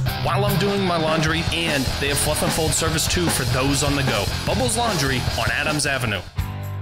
Blue Mountain Auto Parts is your local Napa Auto Parts dealer. On Jefferson in downtown La Grande, Blue Mountain Auto Parts is Eastern Oregon's leader for car, truck, and SUV accessories. Bed covers, power steps, roll bars, bed liners, in-bed toolboxes, they have it all. Blue Mountain Auto Parts also has a huge selection of power tools, hand tools, and everything in between. Monty and his staff are waiting to help you at Blue Mountain Auto Parts, your local Napa Auto Parts dealer. Welcome to Joe Beans. Can I help you?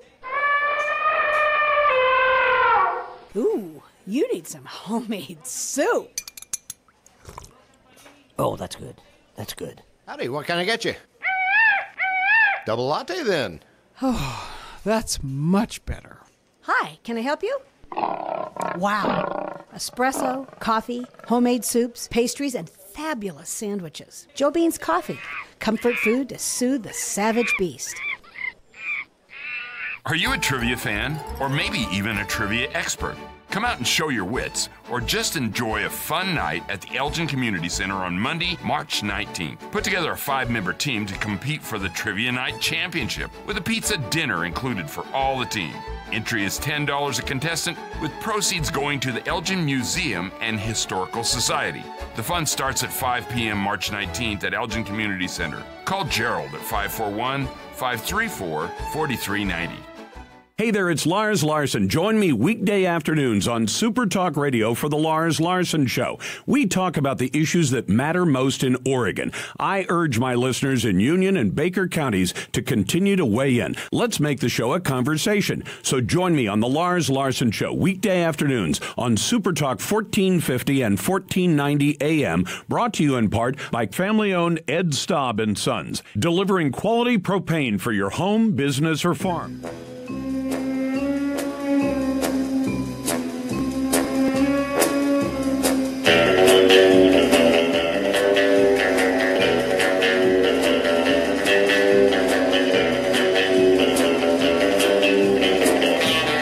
Welcome back, Johnny Ballgame Show, our Blue Mountain Auto Parts local sports update. Appreciate everyone who had a chance to get to Blue Mountain Auto Parts for the recent sale they've had. All things filters, Blue Mountain Auto Parts, Monty and his staff, love those guys. Ronald Bond joins us every Wednesday at this time for our local sports report. Grande Observer sports editor. Pick up a copy. Subscribe to the Observer. Let's keep local papers alive. Loving this stuff. And you can simply visit them, legrandeobserver.com. Basically, you are listening right now to the working local sports media in Union County. Myself and Mr. Bondage over there. And we're a pretty good team together. Bondi, what's up, man? Welcome to the show. Happy March Madness Eve, bro. Yeah, dude. Eve, I've already been to the dinner. Here's how crazy it is with me and March Madness. I think you and I have talked a couple times off the air. I haven't had a TV hooked up just because of budget stuff for me. Yeah. I caved and got the cable hookup this week so I could watch March Madness. Dude, it's the best. I mean, best sports weekend of the year, right? I mean, it just is. Huh? It's for me. This is better than the Super Bowl. I realize, following Brad Gagnon and saying something like that, I'm probably going to get cursed out of this studio. You're more of a basketball guy, huh? Yeah. It's just always been kind of, and I totally respect that. Yeah. So, but this for me is bigger. This is my Super Bowl. Let's start off on the local front. EOU, Angie Weissenfluh wins her 400th game this year. She doesn't lose a league game, and it's not even the first time she's done that. Was in the conversation for National Coach of the Year, won CCC Coach of the Year. What a team. It was such a fun ride. Unfortunately, came to an end in the round of 16 there at Sioux Falls. That was a bummer, man. I was hoping they had a longer run, but it is what it is, and you got to tip your cap. Another successful EOU women's basketball season, correct? You absolutely have to. Yeah, it ended in a really sad fashion. They really couldn't maintain their offense after the first 15 minutes of that game. Ended up losing 83-60, which a shocking loss. Usually they're the other end of a score like that. But like you said, a very successful season. And you look at what this team has done the last 2 years. I mean, it's the best 2-year run the program has ever best had. Two-year run in program history. When you look at the last 2 years, 61 wins, a trip to the Elite Eight, a trip to the Sweet 16. A group of seniors that you go back to, for example, Maya Diaz and Peyton Parrish, who were part of the legendary players in this program. They were on the bench, but they were in the program for that when Angie won her 300th. I mean, that shows you they've been around for they were a part of 300 and 400, huh? Yeah, Parrish and IUDS. That's impressive. And I got one question I want to throw at you because I got talking to a friend about this after their second round game. So which season now is better? Do you look at 2018 season better? They win 31 games, but they don't get as far as they did last year. Last year's still a 30-win team. I mean, it's kind of an interesting discussion. Yeah, I would still take this year because they didn't lose a league game. That's true. And Stormy won Defensive Player of the Year. Angie won Coach of the Year. Maya won Player of the Year. Yes. Hey, is Maya coming back? I know she'll be a sixth-year senior if she does, but in the NAIA, I mean, eligibility is a crazy deal in this association. I know she's had multiple operations on her knees. She's now married, whatever the case is, but she's the best player in the league, and she's eligibility speaking, she's a junior. Does IUDS come back? I need to confirm that. I had heard that could be a potential that maybe she got an additional medical red shirt. She's listed as a junior in the program? I do need to confirm that because she's been in the program. It's a big story. That would be a pretty big deal if they were able to get her for 1 more year. And if she can come back and transition with the new teams to still have Maya there, absolutely, they can contend for another league title next season. Next year, even if she is able to come back, next year is going to be a very tough rebuild. Sure, it won't no be question. Or I should say reload. It won't be a rebuild, even if they are starting or have 4 or 5 new starters on the floor and 6, 7 new players in the program. Angie will find a way to win 25, totally, 22 games with that. Absolutely, no pressure, Angie. If anybody wants to call in and get in on this and have a local sports question or start a local sports discussion, we can do that on the Baker City Gold and Silver Hotline. Call 541-963-4122. Any question for myself or Ronald Bond, sports editor, the Grande Observer. Anything you got. This guy follows the local sports scene better than anybody, so don't be afraid to call in. 963-4122. We will take your calls during this segment. So again, don't be shy. Terrific year. I obviously wanted to talk about that, the EOU women and the season they had, but I kind of want to get back to the brackets a little bit. I know you're following this. Everybody's kind of all about the bracketology these days, Bondi. You filled out your bracket? I have filled out my bracket. I still need to go and actually do it online. I'm old, so I gotta give let me give a shout out. You're shouting people out. What is this, Bondi? Shout out to my 5th grade teacher, Steve McFetridge, who every year they would do as actually a class project a bracket, big paper bracket on 11 by 17. That's kind of what got me hooked on it, and I still fill out paper brackets, as ridiculous as that might seem. I filled out a couple myself. I got them in my pocket. I got 3 brackets on. I didn't bring mine with me, but I have a shot of it. So I mean, he's the one that got me hooked on that. I might not even be sitting in this chair if it wasn't for that, because that kind of built my transition into the sports, being a sports fan in like '99. And made you want to do it professionionally. I love it. Well, story. my lack of athletic ability made me want to do it. Do it professionally since I couldn't be on the court. Hey, so. I would like you to, I don't know if you're online, but I'd love for you to sign up for our Pepsi Bracket Challenge on ESPN.com. I'm going to hopefully get that in before tomorrow. Just type in Johnny Ballgame Show, because I'd like all the guests, everybody, the celebrities, if you will. I want everybody in that. I want you in there. I want everybody signing up so you can beat Bond at the Bracket Challenge. So if you can, sign on up on Which, the way I'm going with the first 4 probably means you're going to do pretty well. I could even give you a couple of picks, and then you'll probably want to do the exact opposite, because UCLA, as we were talking off air, kind of hurt me, and this 16 matchup between NC Central and Southern, I completely blew as well. You had UCLA beating Florida. Yep. Yeah. UCLA winning 2 games. Where's your tournament. wah button or something on that? Yeah, Bondi, UCLA, he had winning 2 games. Thank you, Bondi. But in my defense, I still usually pick in the first round about 75% each year, so I'm confident. So we'll get it rolling here. Let's hopefully we can get you on our bracket challenge and compete against all the other chuckleheads listening. What do you want to know about my bracket? Yeah, I guess how many number 1 seeds do you have in the Final Four? Are you like my boy Gavin, will just go number 1 seeds the whole way through? Chalk is lame. Right? Chalk is lame. Say, Gavin, you're lame. I'm not going to say it to somebody I don't know. Come on, I'm not going to be that mean. I'll say Chalk is lame. Gavin's probably a pretty cool dude. So he is, man. He's a cool guy. Here, and speaking of chalk, rock chalk. Here, nice. you want to talk about me upsetting the apple cart? I've got Kansas going down round 2. Okay, yeah, to NC State. Okay, so you got the Wolfpack coming up. They've pulled off some impressive wins during the course of the season, and I saw that. Most of my bracket took about 10 minutes to fill out. I sat on that pick going back and forth for about 20 minutes, just going back and forth on who to pick on that. And I almost picked North Carolina as a second round upset. Almost picked Loyola to the Sweet 16. I think that's a possibility. Yep. I have, to answer your original question, I've got 2 ones into the Final Four in Virginia and Nova. And that's in spite of the injury. To be fair, I wasn't aware of that injury because I'm not like you. I probably should have done about 20 hours of research for my bracket like you probably did. So I wish, man. I'm going to do a lot of research tonight. But Bondi. Oh my God, Becky.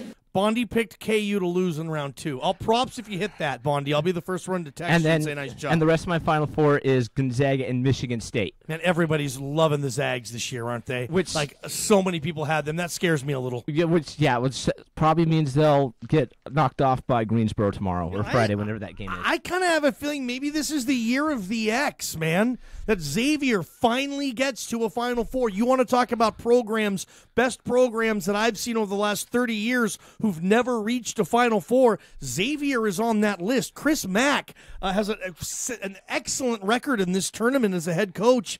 They're a 1 seed, and nobody's talking. People are just penciling Gonzaga over Xavier.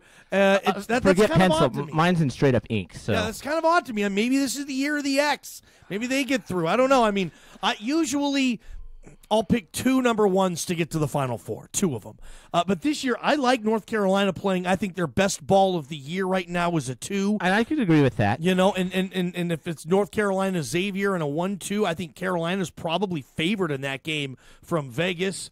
I'll tell you this, the Midwest for me, with KU is the 1, Duke is the 2, Michigan State is the 3. To me, that's a murderer's row. That, to me, is the best 1, 2, 3 for a region. And if Auburn was healthy, I would throw that in there and say they could make a Final Four run. But because of theirs, I actually have Charleston knocking them off because of the injury issues with Auburn down the stretch. So you have Auburn as a 4 losing to a 13. Yep, you got a crazy bracket. No, to be fair, that Midwest is the only thing that's really insanely crazy. I mean, I've got most of the other spots. I've got 1s and 2s into the Sweet 16, Elite 8. That's the one. That's the bracket that is the one exception that's really, really off the charts. Wackadoodle. Any chance we can see you maybe over the weekend at some time at bench warmers, possibly watching a game, feeding that belly of yours? Is that a possibility?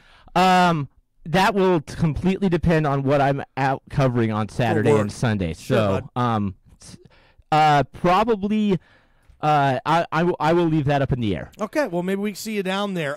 Ronald Bond, our Blue Mountain Auto Parts local sports update. Give us a quick second. We'll be right back. Hungry for lunch? Maybe some dinner? Make Benchwarmers Pub & Grill the home for your next mouth-watering meal. They have every type of burger you can imagine, and their sandwich selection rivals anywhere in Eastern Oregon. My favorite's the Reuben. Benchwarmers also has tasty gyros and all kinds of baskets. Steak fingers, shrimp, chicken strips, halibut, and clams. Delish. Head to Benchwarmers for lunch or dinner, enjoy a cold beverage, and watch the game. Benchwarmers Pub & Grill. Knee-High Enterprises in Baker City provides options for you and services that you might not even realize. How about new doors or windows for your home or business? You'll save a ton on energy costs. How about vinyl signs or banners for an event you have, or putting your business logo on a vehicle? Knee-High Enterprises in Baker City does all of that and more throughout the entire valley. New garage door openers and installation service. They're the best. Open Monday through Friday from 8 to 5. Knee-High Enterprises. Big enough for the big jobs, small enough to care. When it's over, it's over. Liquidate, liquidate, liquidate. It's the final weekend of the tax refund liquidation sale at Courtesy Home Furnishings Baker and Self-Service Furniture LeGrand. The final weekend is here, and it's your last chance to get liquidation prices with your tax refund. Get a new sofa, get a new recliner, get a new coffee and end tables, or get a new mattress. And get the lowest prices of the season. It's your last chance. The final weekend is here. And you put no money down and pay no interest with 12 months on approved credit with minimum purchase. It's the final weekend.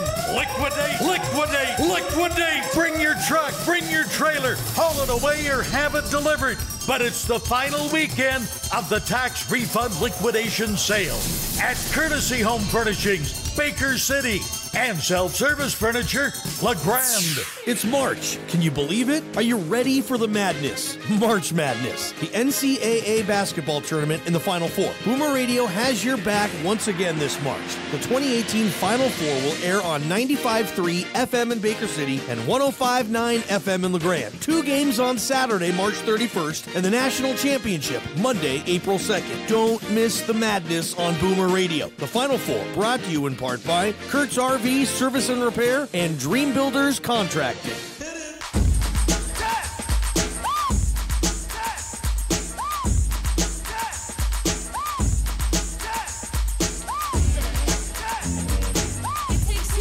Just a couple of geeks hanging out on the radio talking about sports. Ronald Bond, the local sports editor for the LeGrand Observer, does a terrific job here on the Johnny Ballgame Show every Wednesday for our Blue Mountain Auto Parts local sports report. Bondi, I want to get to an email, Goss Motors inbox, test drive a vehicle. Johnny, would you ask Ronald about the LHS softball team? I heard they have an epic team coming back. Talk about this email, Bondi. LeGrand softball, they got the goods this year, huh? LeGrand softball is gonna be legitimate this year. This is a team that has back all but 2 players who were on the team that went nearly to the championship game last year. Remember, this team lost in the semifinals to Henley, only 1-0 on the road. Henley, the team that ended up winning state. Okay. They have both of their ace pitchers back in Madison Bell and Allie Brock. They have basically their entire lineup back, their entire infield, outfield, names like J.C. Sievert, Jaden Hafer, Kara Gooderham, just to name a few. Elena Carson, if you remember from a lot of those from the soccer team, who are also very good softball players. This is a team that's deep. This is a team that, because of those two pitchers, isn't going to give up a lot of runs this year, and they're going to score a lot of runs. And sure, There's been a lot of talk. I mean, I'll have a preview actually out on the season in Friday's paper, so make sure you get a copy of that. Tomorrow, LHS softball preview. Friday. What am I thinking? Friday. But you're just because you want the tournament's already get going, huh? Yeah, right. I know. But talking to a couple of those players, like they know they know their expectations. They know kind of what is going around the town. A lot of people thinking that this team could do it. They believe that the potential is there. So they know that they're playing with a little bit of pressure, but the team is so talented that if they can, as cliche as it is, but if they can keep that one day at a time, one game at a time mentality, I would not be at all surprised if in early June they are playing for the state title in Corvallis. That would be interesting. Now, in your opinion, going over to the boys baseball team, the defending 4A state champion LeGrand Tigers, you got GT Blackman back pitching, Logan Atkinson. I mean, they're loaded with players. In your opinion, is LeGrand baseball the best 4A program, best team in the state right now for their level? It's going to be really interesting to see how in the first month this team adjusts, because you mentioned some of the players they have back in Blackman, defending co-player of the year at the 4A level, Logan Atkinson, Isaac Chamberlain, Logan Poshin, a very good catcher, switch hitting catcher. He's like a sophomore too, yes, right? He is insanely good. Yeah. But they also lost a lot. What won them the state title last year was their pitching. They had a team ERA last year of 168. That's crazy. That's crazy. In high school baseball, that's absurd. But they lost a lot from that staff. They lost Brad Bell. They lost John Gonzalez, to name a couple. Okay. So it's going to be talking to Parker McKinley, the head coach, and a couple of the players yesterday. The potential is definitely there to replace some of those players, fill some of those big shoes. The pitching could still be there this year and probably still will be. It may not be as deep. The real question is going to be if they can replace some of those bats on offense. They're a small ball team anyways. They're going to do a lot of button, hit and running and whatnot. So I wouldn't be surprised if they got off to a slow start. They're playing Idaho State champion in Fruitland. This first weekend. Good program. That's a big game. They're playing Baker in a non-con early this weekend. They have a trip down to Arizona for a 4-gamer, I think, over spring break, where they'll actually play a 6A Oregon team in Sprague. So I wouldn't be surprised if they took a couple lumps early on playing some of those really good teams and kind of finding themselves. But I wouldn't be surprised too if they get through that and hit what should be a deep GOL again and make another playoff run. Do you have a write-up coming on, a preview for LeGrand baseball? Have you done that, the Observer? Is that coming? That's actually in today's Observer, so grab a copy of that. And that's in depth. Ronald, you're the best, man. I mean, to keep up with local sports, nobody's doing a better job than you these days. Appreciate you, pal. Now, if only I could do that with my bracket tomorrow. Yeah, good luck with your bracket. You're a Packer fan, right? Yes. I won't hold it against you, but your thoughts on the Jordy, no more Jordy, but Jimmy comes in, eh? I was sitting there thinking if, I know your boy Gagnon thinks Jordy's going to go to Oakland. If he ended up in Seattle, though, I was sitting there thinking if I would have taken that trade as a win or a loss, because that's essentially a straight-up trade of Nelson to Graham, if you think about it. And I was sitting there like, do they win that? Have they lost that trade? Do they win that? Because and I'd say that's a coin toss. So, but sucks to lose Jordy. He'd been a big part when he wasn't injured. But they'll reload. They got Aaron Rodgers. If he stays healthy, they'll be fine. In about 10 seconds, what made you a Packer fan? Don't say God either. Come on, Bond. I was Brett Favre was huge, and I had a buddy who was a Packers fan when I was like 8 or 9 years old. So I jumped on there. I like it. Appreciate you. Do a terrific job. See you next week. We'll be here. Ronald Bond, LeGrand Observer, your local sports update, Blue Mountain Auto Parts. Valley Metal and Heating, happy birthday in the sports world. Wes Unseld, Steph Curry, Larry Johnson, and rest in peace, Kirby Puckett. I will see you Friday. We're off tomorrow. Enjoy the madness. That's all I got. Eastern Oregon's home for news, talk, weather, and sports. This is KLBM LeGrand and KBKR Baker City. Super Hospital Talk Radio, shooting, the talk school of Eastern walkouts. Oregon. I'm Rich Johnson. A suspect is reportedly in custody, but 2 people have been wounded in a shooting in Birmingham, Alabama. Police statement tonight says the shooter is down, but it's a fluid situation. All this happening at the UAB Hospital Highlands in Birmingham. From coast to coast, thousands of high school students walked out of class today on the 1-month anniversary of the shootings at Stoneman Douglas High School. As superintendent of this great school district and as a father, 3 daughters,